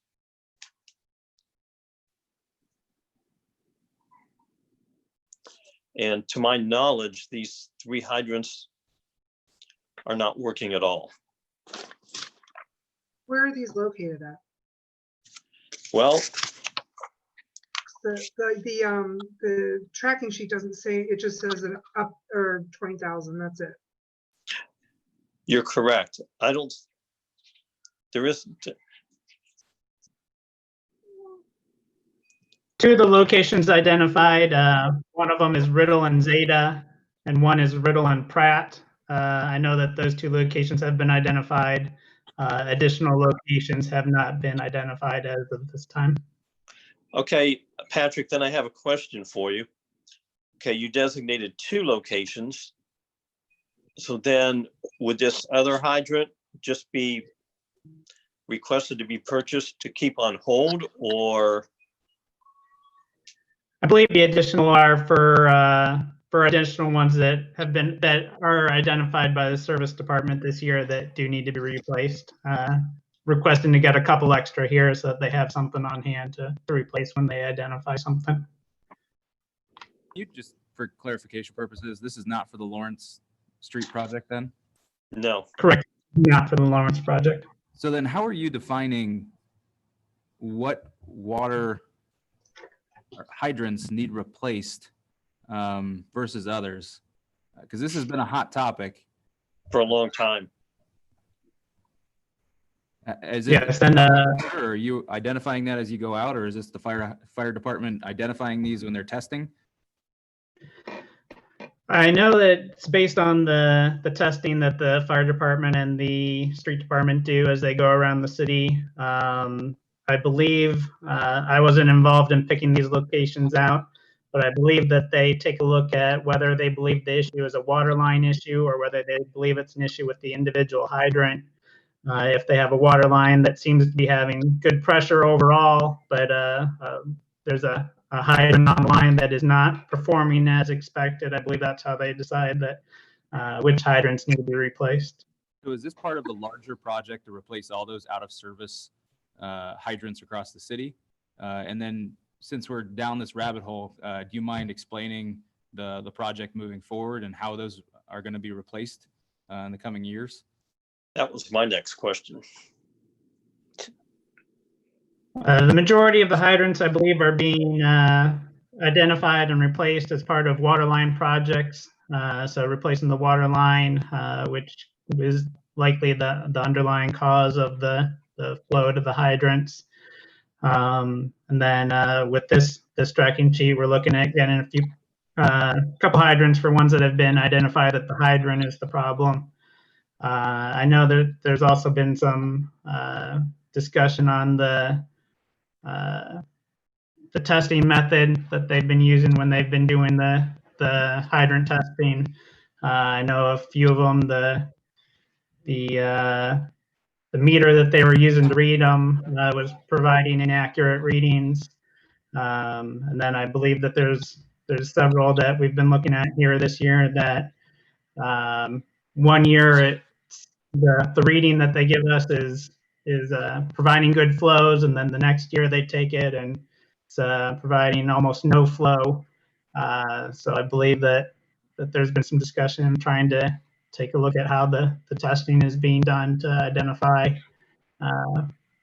what some of the inconsistencies could be related to.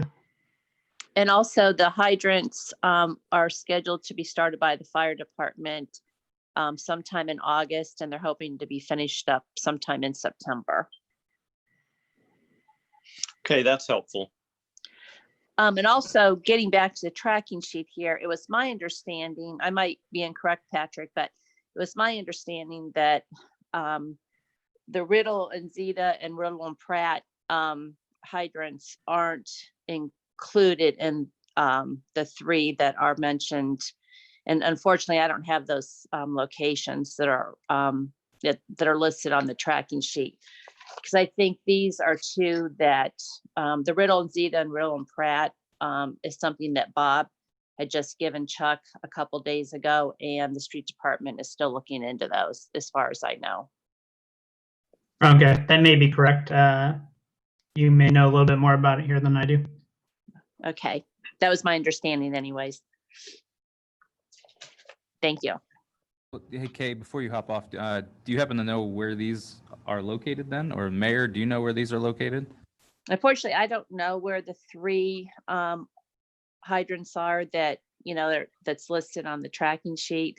I can find that out tomorrow, but I know the other 2 are for sure at Riddle and Zeta, and then Riddle and Pratt. And Bob felt that those can be failing soon because they're connected to only like a 6-inch and an 8-inch water line at the present time.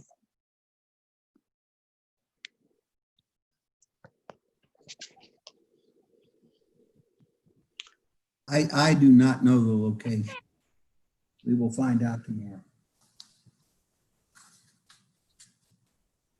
When you find those out, would you send those out to all of us?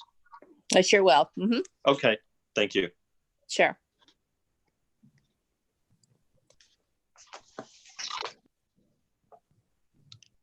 Okay, if there are any other concerns about the hydrant replacements, if not, I'll just ask for a management update. I did want to let you know that we have applied for a grant in the Ward 1 area, part of Scranton, the general area up there. It's similar to the Lawrence Street one that's going on this year. We have not heard yet whether we've been successful with that or not, but all of these sorts of things go together in terms of taking care of our pressure problems. Last year, I'm sorry, sir. I don't mean to interrupt you. I'm having difficulties understanding what you're saying. Could you repeat that, please? I think someone's shuffling papers or something, and I can't hear. I'm sorry. I know, I couldn't hear. I can't hear either. So if everyone that's not talking could mute, that would be awesome, because I cannot understand anything right now. I'm sorry. Well, what I was saying is that the project that we applied for is similar to the Lawrence Street project, the Hazen Street project, the Prospect Street project. This is how we get the engineering department designates the areas, and we renew the water lines, and we renew the hydrants at the same time. I wanted to let you know that we have not heard back whether we're going to be successful with this particular grant or not at this point. I think that I'm assuming you're moving the money for the 3 hydrants forward.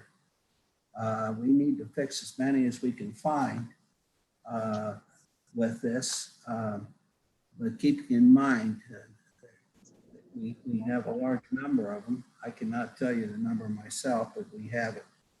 I can get that out to you too if you'd like to know how many hydrants we have in the city. But they're being monitored regularly. But this is a concern.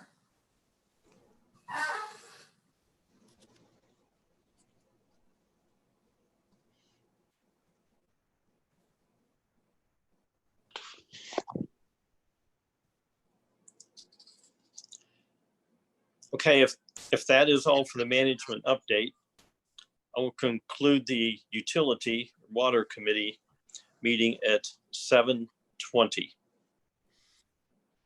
Okay, it's 7:20 and I'll call the planning committee meeting to order. We have 3 things on the agenda. First is the One Nation Agreement for Empire Sourcing and Scheduling. This is for the Parks and Recs softball league. And I believe the contract was sent out to you for review. I don't know if anybody has any questions. I'm sure this is just sort of like business to conduct to get our umpires in order. Does anybody have any questions about the agreement? And the agreement, it looks like, would be signed by Judy Watkins with One Nation. I don't have any questions about the agreement. I appreciate having the agreement so we have a chance to read it through. It was interesting that the total amount to be paid to One Nation would not to exceed $20,000. And I didn't realize that umpires were, and organizing that was that expensive. So that was interesting to. Well, I think they only get $30 a game. So did you see maybe too? a very high limit. Yeah, and did you see too that when they pay the money for the umpires, the managers hand the umpire cash at the end of the game? $15 each. Okay. Yeah, but So, it seemed fine, the contract. yeah, no, we're gonna have to play a lot of games to reach that limit, I think. You can catch them, I think, starting in September. So they're, I believe with the, I believe with the lights up, they might even play some night games. So, okay. Yeah, 12 games and starting in September, I think. But yeah. Okay. Yeah, I'm excited to see that happen again. I can tell you there's a lot of people excited to see Ravenna bring their softball back. It might be a slower start than what we're hoping for just till the word gets out, but I think it's going to be a really successful program and I'm excited to see it. Well, hey, I'll throw it out there right now. We've almost got 10 people. Looks like. I'm in. Yeah. I'm in. Yeah. I'd play, but it would have to be a public meeting. I can keep Yeah. score, but you don't want me on the field. No, you don't want me either. I'd be thrown off for sure. We didn't say we wanted to win. We just want to be out there and make a presence. Right. Hey, maybe we could do a, city against the schools as a community spirit thing. But Matt would have to choose which side he was on. So well, it's him. Tim too, I guess. All right, so if it's okay with Tim and Amy, we'll move that along. That's the fine. next item is approval to apply for a grant through the Ohio North Youth Soccer. And so the grant, I believe, was sent out to you. It's for $500. It's sort of a matching grant in the sense that you have to have 50%, that it can only be up to 50% of the total project. And so there's money for goals and balls and disc cones, and it all adds up to $1,000. This grant would provide half of that money, $5,000. Any questions about that? Amy, Ron, I think the grant is requested for $500, not $5,000. Did I say 5,000? Yeah, and Yeah, so I'm sorry. yeah, the total project is 74, and so they're asking for the maximum of 500 on the grant. Yeah, the total budget they've prepared is for 1,000. I apologize. I meant to say 500. It's wishful thinking on my part. Oh, I'd love to get 5,000. But a few extra umpires. All right, so Tim and Amy, good to send that along? yes. Okay, thank you. Then the last item has to do with the cemetery. So if you recall, we established this other committee that I'm chairing along Paul and Matt, and it's to do with the desire of the township. They have some concerns about maintaining our agreement. Maple Grove Cemetery. Is the law director here? I wasn't sure whether he was going to present this or how you wanted to proceed, Andrew.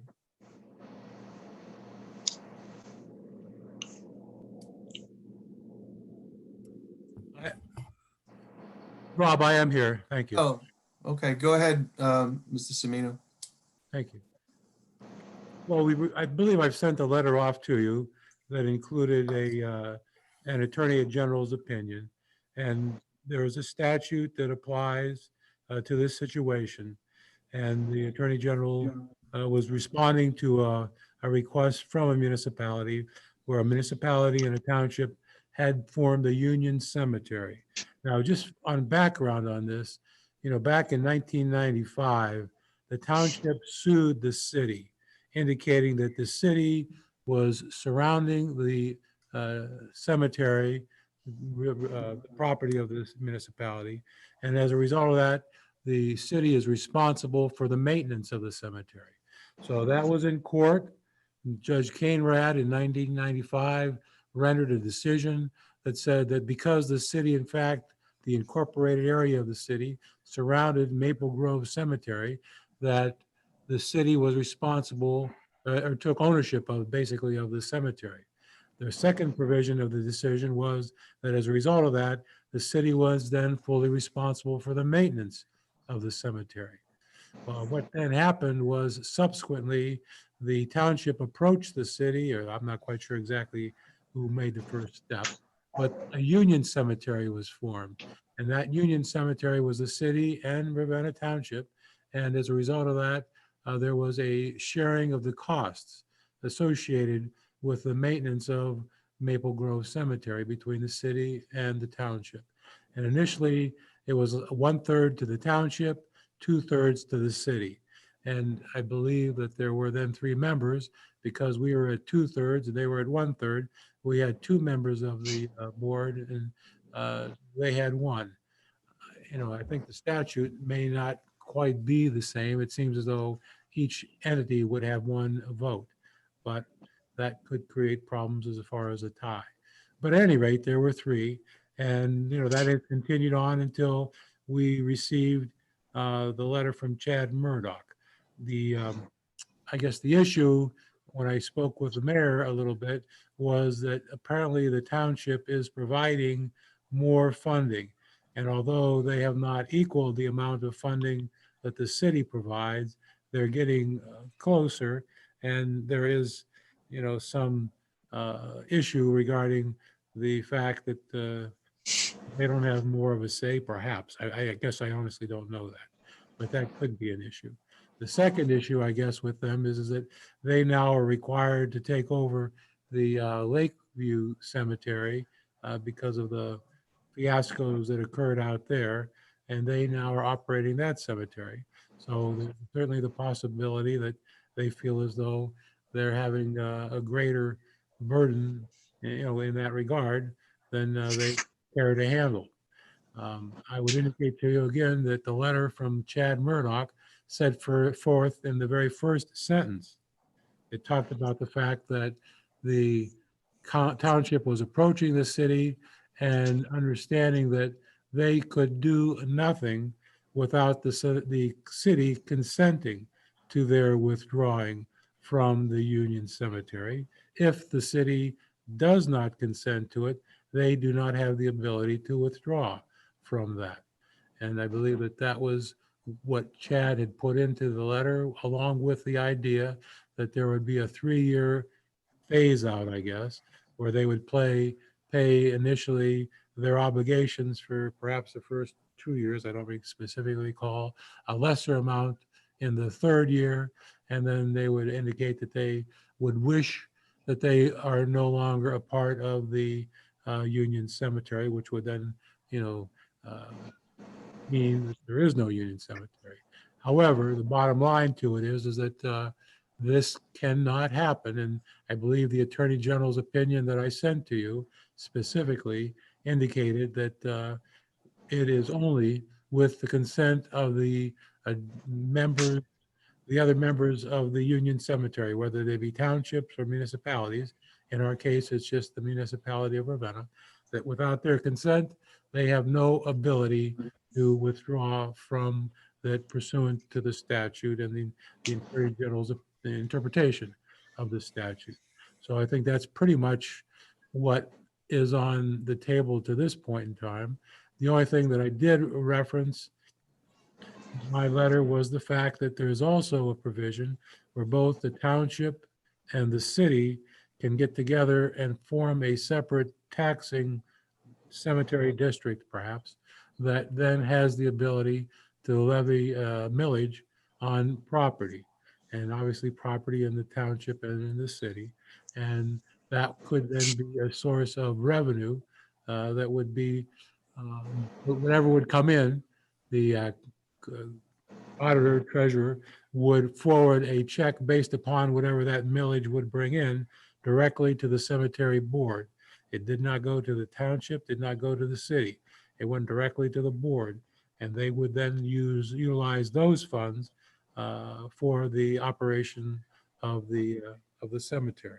So to me, that seems to be another, or that seems to be an alternative to both perhaps the city and the township, feeling as though it's an expense that can be burdensome, and as a result of that, may be a valid alternative to their proposal to completely you know, take apart the Union Cemetery. That's not the best word. Dissolve the Union Cemetery. So I guess that would be my thoughts, Rob. Okay. So, now, could you clarify what would need to take place in order to put in this property tax? Is it just a vote from the committee, or is it a vote from No, council it would and be the town? legislative authority of the municipality, the township trustees for the township, and each of them would have to have a vote that would then be in favor of creating a certain millage that would be placed upon the properties of both the cities and the city and the township. And what it indicates is, and I apologize, I did not determine exactly what millage we're bringing now as far as the city is concerned, but we can determine what that is. If in fact there's a statute that says there can be no more than 10 mills for the municipality or the township that can be collected. So we would have to verify exactly where we are, and that the statute indicates further that if it's for the purpose of a cemetery, the township and the municipality have the ability, upon the vote of each of those two legislative bodies, to exceed that 10 mil limitation. And if it, say we're both at 10 now, and we needed to go to 11.5 or whatever it was, if there was a valid, vote, legislative vote of each entity, then the statute indicates that for a cemetery purpose, they can vote by the legislative bodies to exceed that 10 mils, and that would not be contrary to the 10 mil limitation. I guess I'm really concerned about putting a tax on. I just feel that, and if I'm understanding you correctly, Frank, and let me know if I'm wrong, but taxing the residents on their property again, I mean, there have been so many taxes and increases to our residents, and some of the residents don't, they choose cremation and don't even use a cemetery. I mean, there is probably a percentage that don't use that cemetery or another cemetery. I'm not sure how we'll justify that. Well, it's a good point. I mean, we're nowhere near making that proposal. I think what we need to do is kind of communicate, right? Because this has to be a joint decision. Mhm. And so let me ask Mr. Seaman, have you discussed any of this with anybody in the township? Because before you answer, let me just say that I see three possible alternatives or solutions to this cemetery problem. One is we could just consent and take over full responsibility for the cemetery. The second is we could just say no and force the township into the current agreement. And the third is we consider this property tax.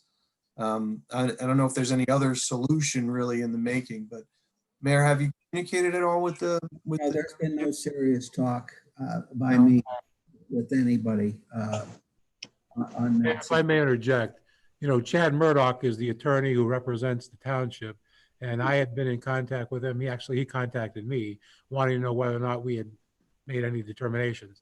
And I basically just said that, well, there's a committee that's been set up, the committee's going to be meeting, and they're going to be coming up with, some thoughts, and based upon that, I would then in turn relay those to him. And since, as an attorney, from one attorney to another attorney, I don't, basically, you don't have the ability to talk directly to the client. You're to basically go through the attorney who is representing that entity to further discuss the matter. So I don't know that it's and, you know, certainly I think that the committee certainly has the ability to meet with the township, deal with them or whatever. And I can tell certainly tell Chad that there's an interest in having a joint meeting to try and discuss this matter and, you know, move forward with it. But I think it would be best to perhaps go through Chad. Well, and also, Frank, I want to add to that, you know, first of all, you know, the city, we're going to be facing, I mean, my thoughts are we're going to be facing, you know, a deficit probably as well. I mean, they're not the only ones that are going to, you know, possibly have a shortfall of money. I mean, we don't know for sure exactly how much money we're going to lose. And as it is now, you know, we pay full price for a school resource officer. I mean, you know, the township was asked to, at one point, I think, to split that cost because of the amount of kids that do go to that school also live in the township. I mean, I think the city does a lot, and I don't think that it's fair for, you know, for us to get an additional burden on that and to, you know, increase property taxes to our residents. I feel that we should hold them accountable and, you know, not let them out of the arrangement. Okay, well, when I mentioned the three options, and if anybody has another solution, certainly. Rob, Right, I got okay. I got a Out of question. the three, that's how I felt was, you know, number two. That's fine.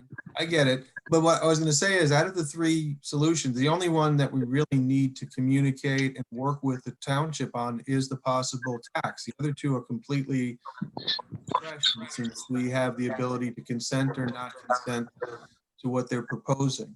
So I'm I would sorry, be Rob. interested in knowing what other people think about the possibility of the tax. And I hear what you're saying, Amy. I don't want to go backwards on the discussion, but I just want to get some clarification historically about, you know, in '96, Mr. Semino was saying the court ruled that the cemetery is all the city, but the township then choose to join in with us. Why did they choose that? Why did they take that responsibility on? Why did they start paying 40% of the cost of it at that time? I don't know what caused them to join in that now wants them to get out. The only thing I would say is that obviously there are a lot of township residents who are buried in the cemetery. And, you know, there's certainly a desire, I would think, to be respectful and to care for, you know, the grave sites of those who have passed away. So, you know, to me, I know, Amy, you're indicating that you don't think it's a good idea, but, you know, the cemetery might be, and I'm not arguing, you guys make your decision. I'm not arguing anything in particular, but certainly deceased members of a family might be pulling on someone's heartstrings as far as, you know, whether or not a relatively minor millage might create the benefit of allowing that to continue. So I guess that would be my only thoughts as far as how they came about becoming involved or move forward with trying to create the Union Cemetery. I have a quick question. Before all of this even happened, weren't we struggling with keeping the cemetery budget anyways, as far as some things that needed to be done at the cemetery? I know they talked about the bridge, they talked about the building that's there. There's a lot of maintenance that needs to be done. So even before this was an issue, correct? Financially? Yes. I don't think the budget has changed, right? Hasn't the budget stayed flat for many years? I think your point is well taken, that I think there are improvements that probably need to be made, but don't forget there's, I believe, a $200,000 bequest donation from, so I mean, yeah. I just am wondering how long we're going to be able to sustain that cemetery and provide what it needs on the current budget that we have, being that it hasn't adjusted. And then maybe it is something we need to look at, because it's going to be there. Well, pertaining to what you're saying, that bridge, right now it's on hold because of the cost. And there's a couple different options because it's, after things were looked into, it costs more than what was originally anticipated. And the building you're referring to, I believe you're referring to the chapel.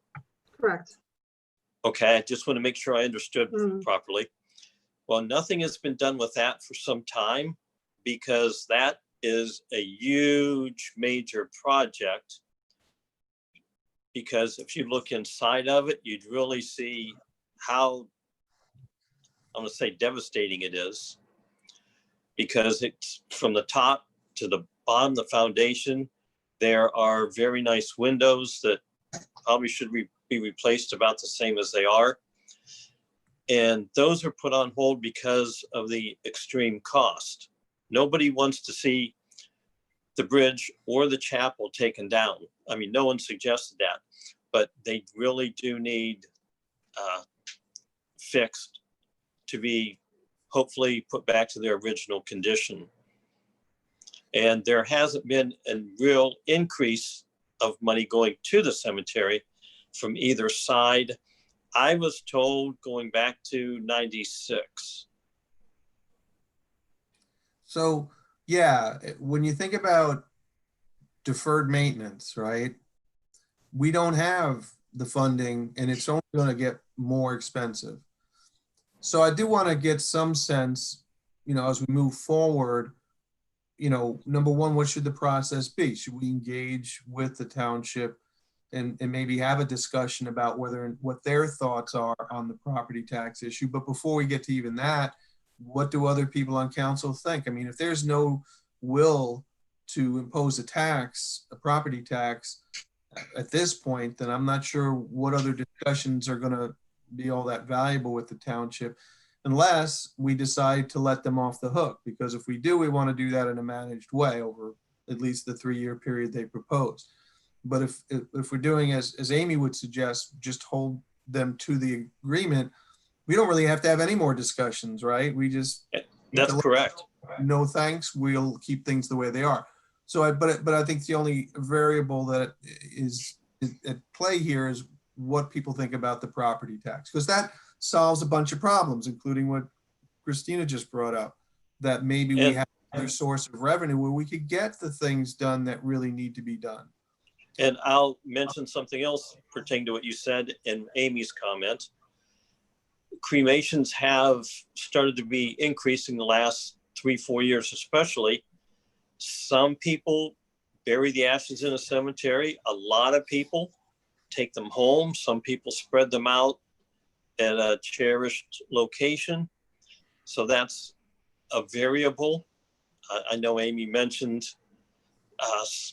which I have to agree, a lot of people don't like increased taxes.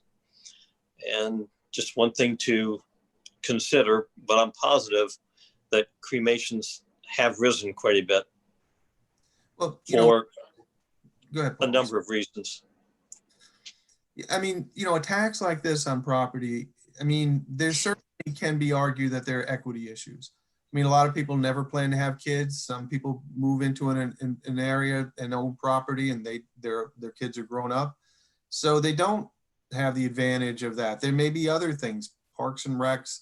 There's all kinds of things we contribute to, and a cemetery is more than just the idea that you bury a loved one. It's a sense of history and community, and people can go there to if we really looked into remodeling or creating a new vision for the cemetery, it could be a place for gathering. There were a time when people would go and have picnics, at cemeteries. So, I mean, those possibilities exist, not to say that we'll automatically do those things, but just, I don't know. But I get it. I mean, in this day and age, people are suffering financially. This is not a good time to be raising taxes.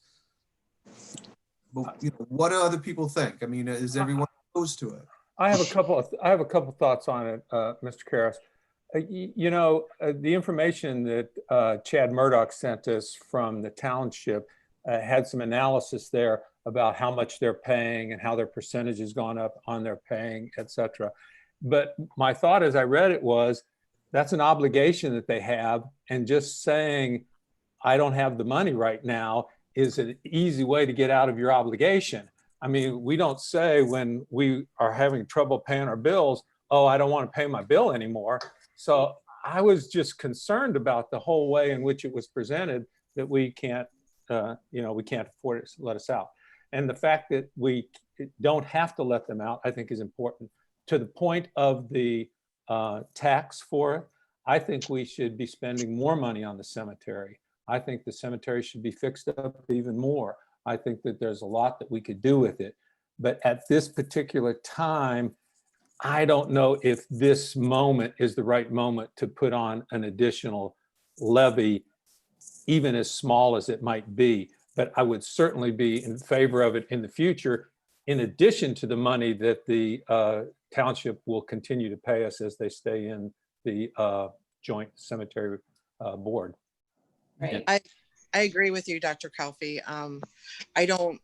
There is no way I can support a tax with the economy going on, what's going on, what some of our residents are going through. I mean, they have stepped up and they have, did our police, fire, sidewalk tax, school tax. I mean, we just can't, that's not fair to the residents. And we have to worry about ourselves too. And, I am not, I won't say it anymore, but I am not in favor of letting the township out of their contract. So does anybody want to pursue the idea of a property tax at this time? Okay, well, so it seems like that avenue, at least for now, may not be available.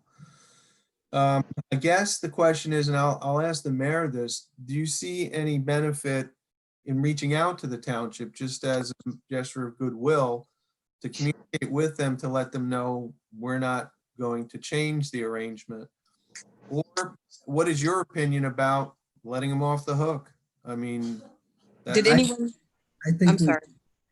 we should have we should have a meeting with them, just as we get together to approve the budget. The same people should be there. That's all of council and all of the trustees, and sit down and talk about the situation. I think part of this withdrawal was prompted by a difference of opinion on whether part-time help should be hired or not this summer. I think it was political. Mm-hmm. Yes. And I think that we need to sit down and politely discuss the situation. Keep in mind, at one point in time, not too awfully long ago, and it may have happened around the time of this, the people that live in the city could run for township trustees and were elected. So they got the point that was not working out well, and they went to court and got that changed, because a number of times there would be two people from the city and live in the township. So they separated the two. I look at it as all one thing. Politically, it's not, and I know that. You can go back to the schools and the consolidation of the schools. There's still people alive that aren't happy about that situation. But to me, I served on this board the same as you folks are serving, and I was chairman of it for a while. And to me, it was an honor and a duty that I enjoyed doing to try and keep that cemetery in good a shape as we could keep it. Absolutely. And I think that was the same concern that the township people had at the time. I think that we should have some discussion on this to see if we can't reach some other resolution to this that we haven't thought of at this point in time. Did anyone else speak up besides me and Dr. Calfee on whether or not they wanted the tax or not, Rob? I don't know if I missed hearing. I asked didn't hear if anyone, anything. yeah, no, I asked if anyone was in favor of pursuing the idea, and nobody stepped up. So No, if I want to add something real quick to your point, and Dr. Calfee and Amy, now is not the best time to be raising taxes. I agree. But I think one thing that council's done for the first time, my understanding, in over 25 years since Kathy's been here, because I spoke to her, and one of these special committees has not been set up during her tenure as clerk of council. So one of the things that council wanted to do was highlight the importance of the cemetery to the city residents and the importance of having it here and supporting it. So I think we all wanted to keep this central to the conversation on finding a way, to support the cemetery, and if it's renegotiating the budget or revisiting that issue, then we do that. But I think having the cemetery in the city is important to a lot of the residents. And I think possibly maybe we should have a town hall. I'd be interested to hear from residents, not just from council, but people in the city and township residents as well. I think we should hear from everybody on this issue, and we can set that up via Zoom. And maybe it's before the joint meeting if we have one. But I think that's important as well, to hear from the residents and the importance. Maybe we can have the Historical Society come in and give us some background on the historical points on the cemetery, because there is a lot of history there that Rob mentioned. So that was a big thing for me, was just it's an important piece, not only of history, but to the central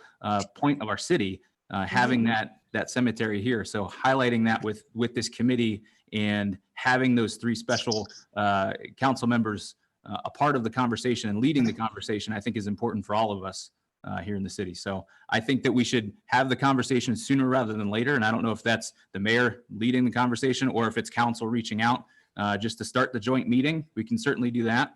But I do think it's of the utmost importance right now to start having those conversations. Yeah, that cemetery has a lot of history. A lot of growing up, we would always take field trips there, and I'm pretty sure still some of the kids at Carlin still do have field trips there, and you learn the history of our community. And if people here are very particular about the cemetery, and they are very territorial as well.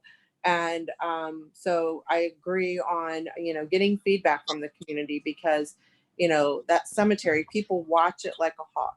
And I'm probably one of them too.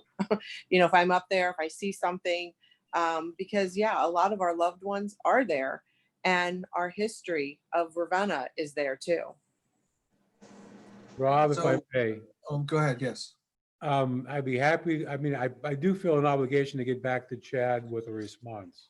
Yes, I was I just would be happy to send a note to him indicating that the committee has met, and your committee has met, and that if it's possible, based upon what you want to say, whether you want to contact them or the mayor wants to contact them, that the mayor will be contacting the trustees in a short period of time, requesting that there be a joint meeting, and kind of just leave it short and sweet to that effect. Is that a problem? No, I think that would be a good idea. I think the message should be that the answer is we're going to talk to you about it. Correct. Not that we arrived at a decision. I want to add just one quick thing. I know it's probably hard for you to believe that I'm on a bicycle, but Sue and I took a ride through the cemetery this weekend. And, you talk about history. There is this large monument in there. And I assume it's the husband and wife. They were Black. They were slaves. They came to Ravenna. And there is this really nice kind of epitaph on that monument, on that stone, kind of giving the history, and that this man came to Ravenna and his wife, and they had some kind of success, because they certainly have a monument that's very large, and there was just really nice inscriptions on it. And it was just, a real nice historical aspect of it. And I'm sure that's one of many that are out there. So, there's some really neat history out there, no question.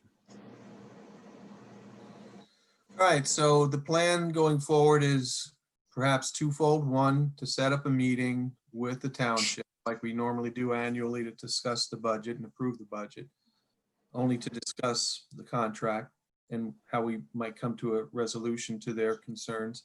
And then two, to see if there's the opportunity for a town hall type meeting to invite the community to, I guess, hear about some aspect of the history of the cemetery. I guess the question is, what question do we pose to the general public? Number one, to invite them, entice them to participate, and how would they help us in terms of input for a decision? So I'm a little fuzzy about what that town hall meeting would be. We might have to think through how we would craft that. Because if we just say, well, come to our town hall meeting about the cemetery, I don't know But if they realize and they read the paper, because this may very well make the paper, and see that there are issues related to the funding of the cemetery, that might pique some interest. So I'm not sure who does those things, the clerk or the mayor's office, somebody to make those invitations. Well, you have to take into account, we're still dealing with the pandemic. Well, yes, there's that. I almost forgot. And if you're gonna have a Zoom meeting with 50 people in it, I still much prefer a face-to-face meeting over the type that we're doing now.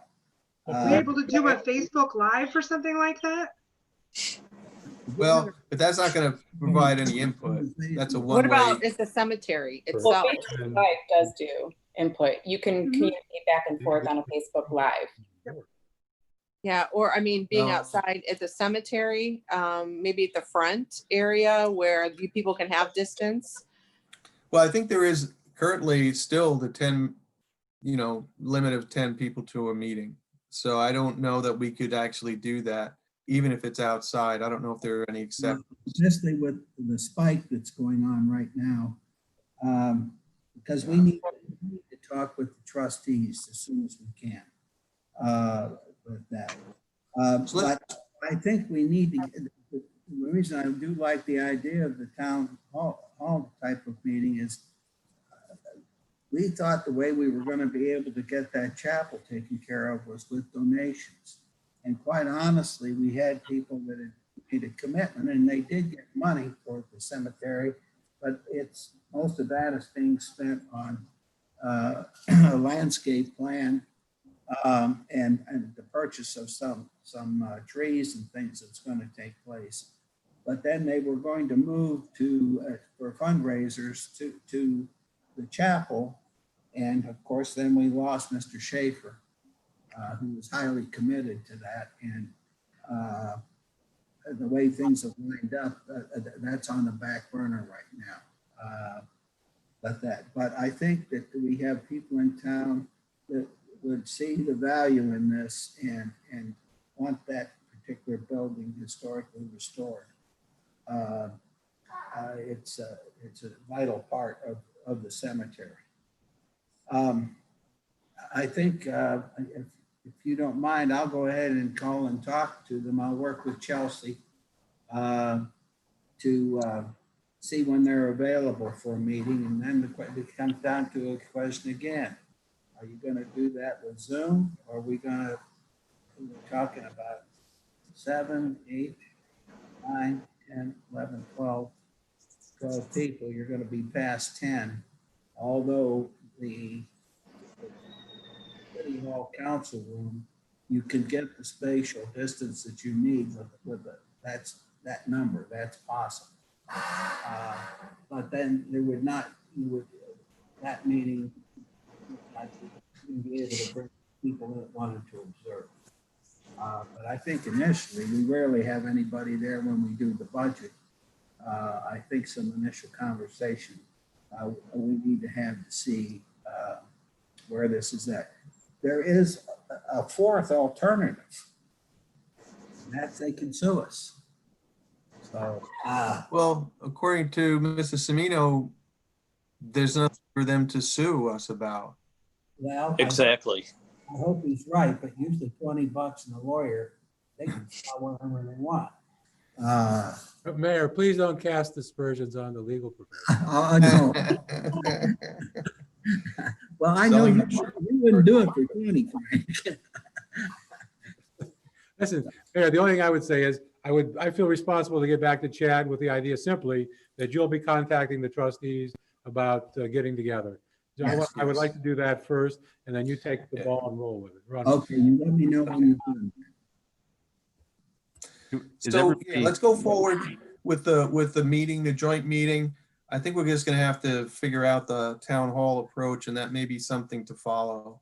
Let's flip them. Unless I want to make sure that everybody's okay with meeting over Zoom. So do you want to go one by one? I want to hear from everybody on that because right now, as the mayor just said, things are ticking up. And I had no will, I guess, to have an in-person meeting, either for the town hall or the joint meeting between the township. So can I just ask real quick, is everybody okay with a Zoom meeting? Yes. Yes. No, Yeah, right I now, don't think that's the we have a only choice. practical way. And then the logistics on the town hall, that is something I'll have to confirm on the back end, but Zoom can host, I believe, up to 100 people during a meeting. And alongside that, we do have a conference line that can host even more. So I think there's multiple channels that we can make this happen virtually. Well, your only problem is you'll have to stay over there for 2 days. Sorry, I missed that, Mayor. I said it'll be lengthy. You're gonna have to, it's gonna be a long meeting with that many people. Well, it just depends how many people have their input. I can tell you right now, because this is being broadcast, there are people on their phones giving opinions about this right now. Well, if you could send those to chelsea.gregor@ravennaoh.gov, I'd appreciate it. Yeah, as soon as you bring up tax, I can only imagine the input now that, people are saying. Yeah. Well, Well, let's make it clear, we're not doing that, right? So, No, I know, but because it was even mentioned. okay. Well, we have to explore all our options. We don't want to just Yes. never consider something that might be a good longer term plan. Okay, so we've certainly covered this issue well. I think that's the last thing on the agenda. So unless there's a management update. A couple small Okay. ones. There were a number of issues that we've talked about in the past that we did not put on the agenda tonight because it would be after 12 when we got done. But looking forward, we need to start taking a look at our zoning code. It is getting out of, and that's a big job. That's a big project. I'm going to try and schedule a meeting with Todd Peets, and we're probably going to have to do this using Zoom also, but he's had the land use plan completed for quite some time, and I think you all have copies of that. If you don't, let me know and I'll have him make some more. He needs to come and present that and talk to council about it. And let me see. I think I'll stop there.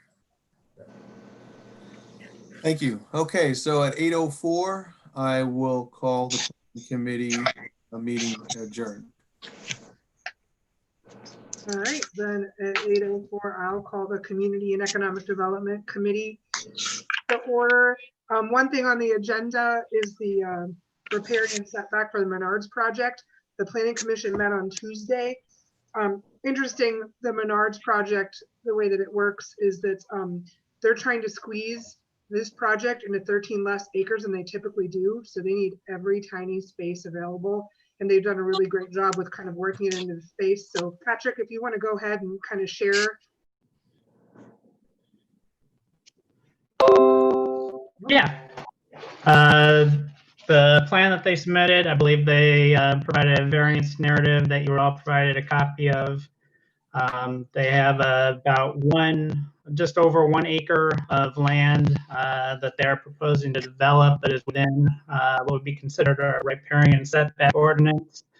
The majority of that is located within the 100-year floodplain. A small portion of it is within a 25-foot setback from wetlands.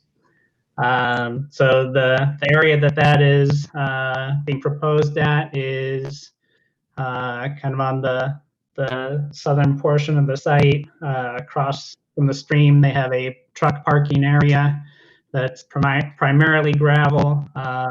There's a concrete drive that goes around the perimeter of it.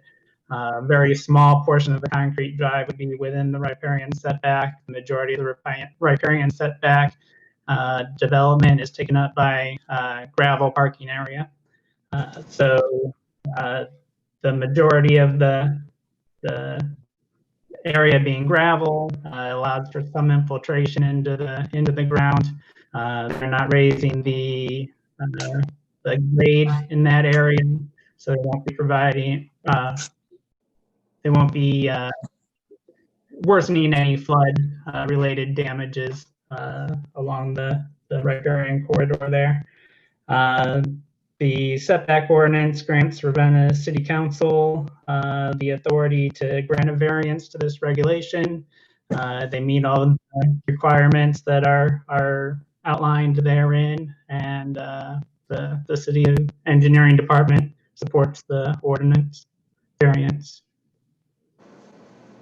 So does anybody have any questions? We received all that in an email as far as the map, kind of explaining something from Bob, explaining what it looks like and how much it's going to impact. I think Dennis is on too, so I don't want to skip him. I know that I want to, again. Can I ask just two questions specifically about the variance? First, I mean, did you look at the front end? Because one of the things in the code says you should try to move things, I guess would be the easiest way to describe it, by getting a setback variance in the front of the property, not where the riparian variance would be needed. And two, what is the actual setback? How much of a setback variance are they looking for? Yeah, they've pretty much used the site to the fullest extent that they can within the front of the building. They don't have a whole lot of room to come out further. If they did, I don't believe that would offset their need to have a encroachment into the riparian setback. The distance of the riparian setback is set as being the most restrictive of one, the 100-year floodplain, 2, 25 feet from the top of the bank of the stream, and 3, 25 feet setback from the wetlands present on site. So the majority of what they're proposing is within the 100-year floodplain, is the portion that they're extending into. The about 1 acre of land that's within the riparian setback that they're looking to develop. The overall distance into the riparian setback varies depending on where they are along the stream. At the lowest point, I'd say they're probably looking at about 50 feet, and at the widest part that they're encroaching into the setback might be 100 feet. They will still need to get a Army Corps of Engineer permit with relation to this due to the wetlands that they're disturbing. They're disturbing less than a half acre of wetlands, so that puts them into a less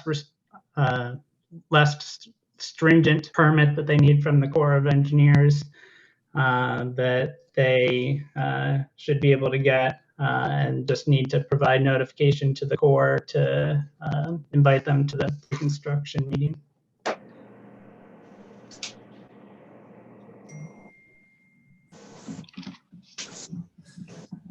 Dennis, you there? Okay, This go is ahead. Dennis Sorry. West. One of the things that in Councilman Karas, with your comment about trying to move things around, one of the things with that land is the amount of grade that would have to be graded down to a level. They have a lot of tow motors, and when you have a tow motor, you cannot do anything over a 2-degree grade going up. And there's about a 30-foot drop between one elevation to the next elevation. That's a lot of grade that they have to come down. So we were looking at possibly trying to relocate where they put the trucks. However, with the way that the structures that they're going to build have to fit upon the land, between all the different grades, it doesn't allow and it doesn't support for a different location of the trucks to be placed in another location on the land. So they have to be able to put, for the way that the land is laid out, it makes more sense to put the truck storage down by the stream and based around the wetlands. Now, the conditions were that they had to submit an application to the Ohio EPA. There were talks about should we remediate the wetlands, find a new place for them, but that doesn't have to be. We can work around those. We don't feel that there's going to be any runoff that we have to be able to put into it or go into it. They have planning has been working with the designer on what they can do for building walls, retaining walls to prevent that kind of runoff from any kind of the land or from the trucks going into those and disturbing those wetlands. So we feel that there should be those wetlands and that riparian, that streams should be protected the way that they have it designed. And going forward, we just feel that, and of course, it's all going to depend upon how the Ohio EPA and the Corps feels about it. But as for the planning and the city, we feel that the way that they are building this and going to make this happen, we feel that they're protecting those, and we agree with what they're doing. Just for clarification, I wasn't really suggesting there was anything wrong with the suggest, but when you look at the code, it specifically points to what the council needs to consider, and I don't want to make it just sound like we're just going to approve it without those things. And both you, Patrick, have presented the reasons why those options aren't really available. So I appreciate that information. Yeah, working with the smaller size land, they've had to cut down on what their operations are going to be, as well as what we have to do to be able to protect the land that's currently there without having to disturb it and without having to move, because there's a lot of cost that goes into moving those wetlands and taking care of them. So whatever we have to do to try and protect those, the amount of money that's going to go into protecting those and keeping those safe, it's well worth it. So far, we feel that they've done a great job with their planning, and we agree with what they've submitted so far. Thank you, Dennis. Does anybody else have any questions, or Mr. Calfee or Ms. Michael, do you have anything you want to add? Just want to say thank you for all the hard work, Dennis, and engineering, and Mayor Seaman, and everyone that's been involved in this. Thank you for all the hours that you've put into making this happen. Well, it's a lot of different parties that have been involved in this. Land Assemblage, Jack Cole's team, Portage Development Board with the Enterprise Zone. A lot of partners have been involved in this, and we want to thank them as well. I'm just glad that we're able to continue moving the project forward with just having to grant a variance. If we would have had to mitigate that section of the stream there and the wetland, that would have slowed the project down dramatically. And I'm quite familiar with that from when we were building the high school and we had to do some mitigation. It slowed us down almost a year. So it seems like it's a very small variance. We're giving a very small area affected, and I'm glad we're able to get a solution on it so easily. Great, so we will move this forward. Is there management?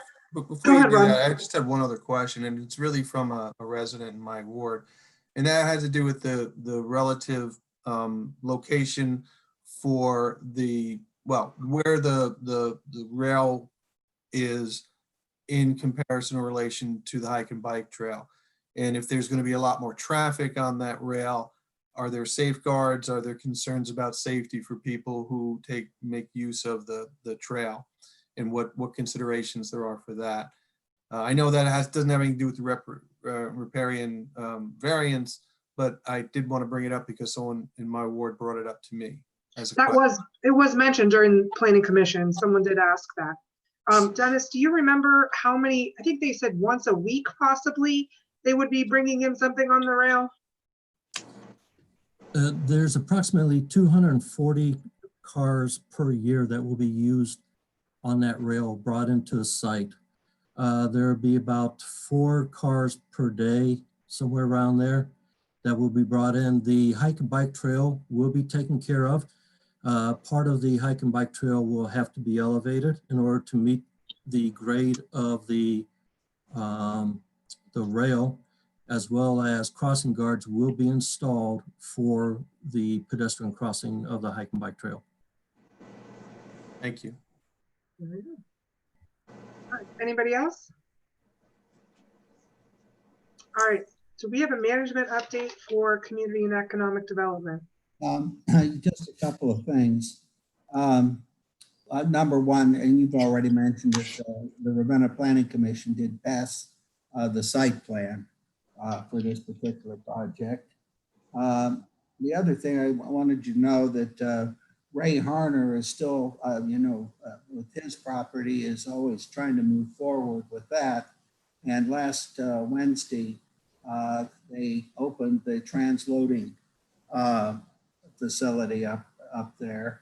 Of course, you know that we lent money to help pay for the rail that had to be put in to operate that. And we're just glad that he's ready to open. He's a few months behind what he originally projected, but he perseveres and things are moving forward there also. Thank you. All right, thank you very much. And we will end our meeting at, I lost my time, 8:18.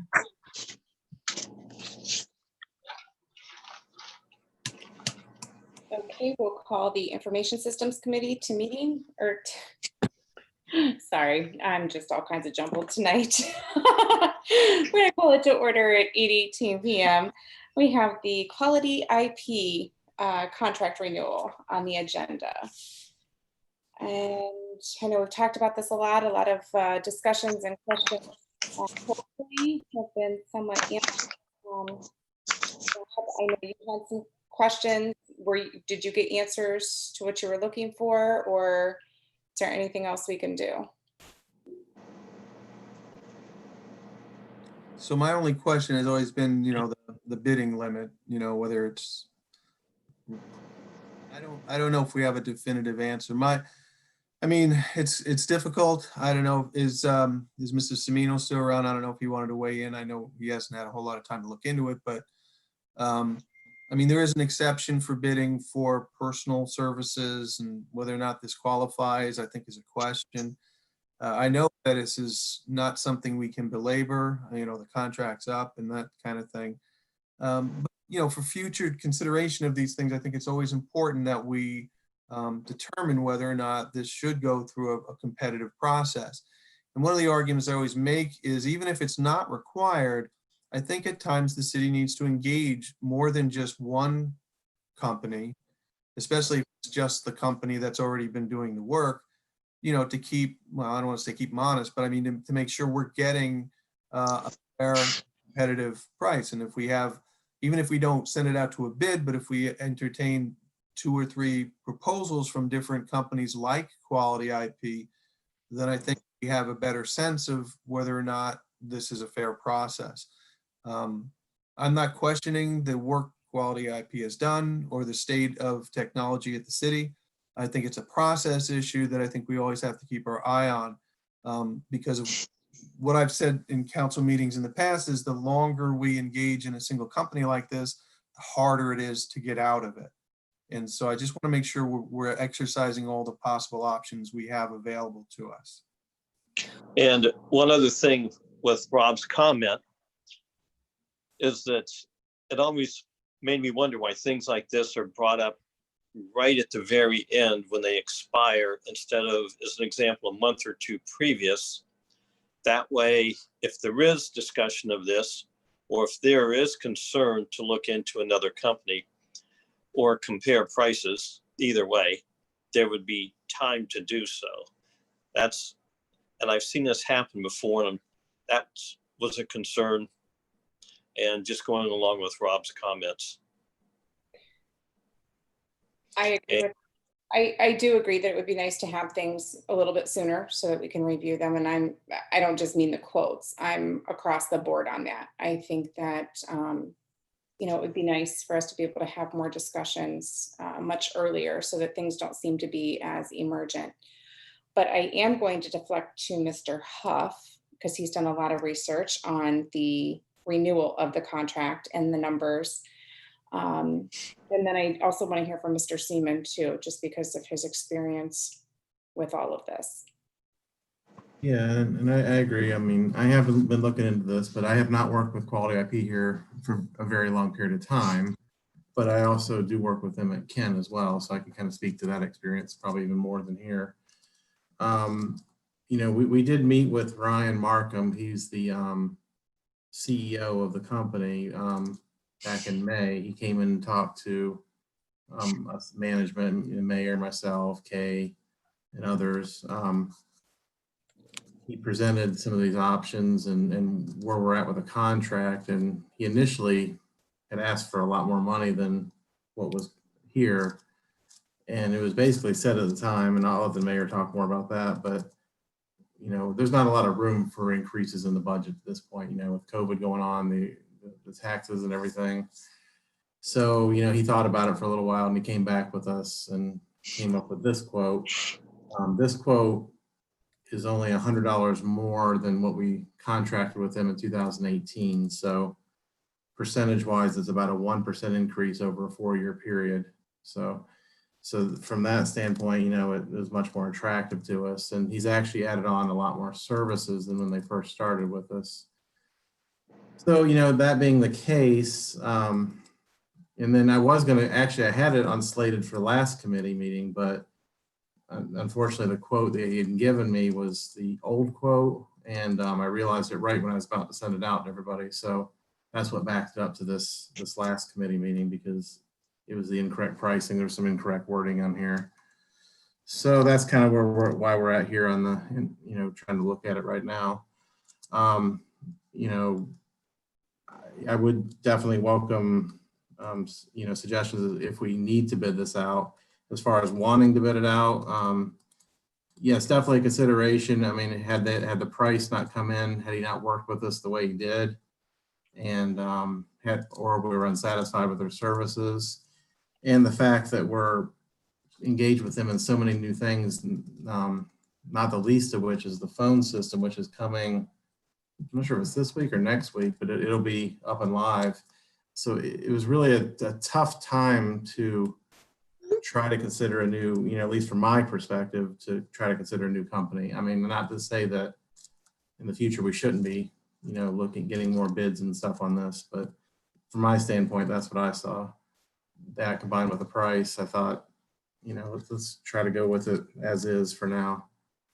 But yeah, I'll definitely entertain what other people who have worked with them a lot longer have to say about it too. I mean, the only thing that I have a discrepancy is that there's several things that have come in right at the tail end, and that's my only problem, not with just this, but other things as well. Yeah. And I think that format should change, but that's my belief. Well, and I think that's something that we do need to address as, you know, council as a whole is, you know, what timeliness as far as what we want to see things and review them and discuss them. I think that's, you know, some parameters that we need to think about, and, you know, I'll put it out there. But for this in particular item, the contract is expired or expiring at the end of this month. I think we do need to figure out how we want to handle it. And what happens if we don't accept this and we would say we want to put it out to bid? How long is that going to take? Does that mean that our systems are not going to be working, or if something goes wrong? And I mean, this includes, if I'm not wrong, I believe this includes our 911 system. Yeah, I don't think at this point we're in any, like, I agree with what Brian said. We have too many things in the fire going on right now. And some things, yeah, we can maybe get ahead of time, but a lot of things in the city, unfortunately, do come up and change on a quick basis, things that can happen. And I know I don't want to say standard practice, but these are the type of things that happen. And unfortunately, not everything can come and, be reviewed maybe in the way we would like to. But I think right now we need to move forward on this and, continue what we're doing. If later on down the road, you want to look at different bids, that's fine. But there's too many fires right now going with this one company. And I would hate to cause any issues with any of our services right now that are going on. Anyone else? Mayor still there? Yes, I'm still here. Number one, they will, right now they're planning on the new phone system going live on Thursday.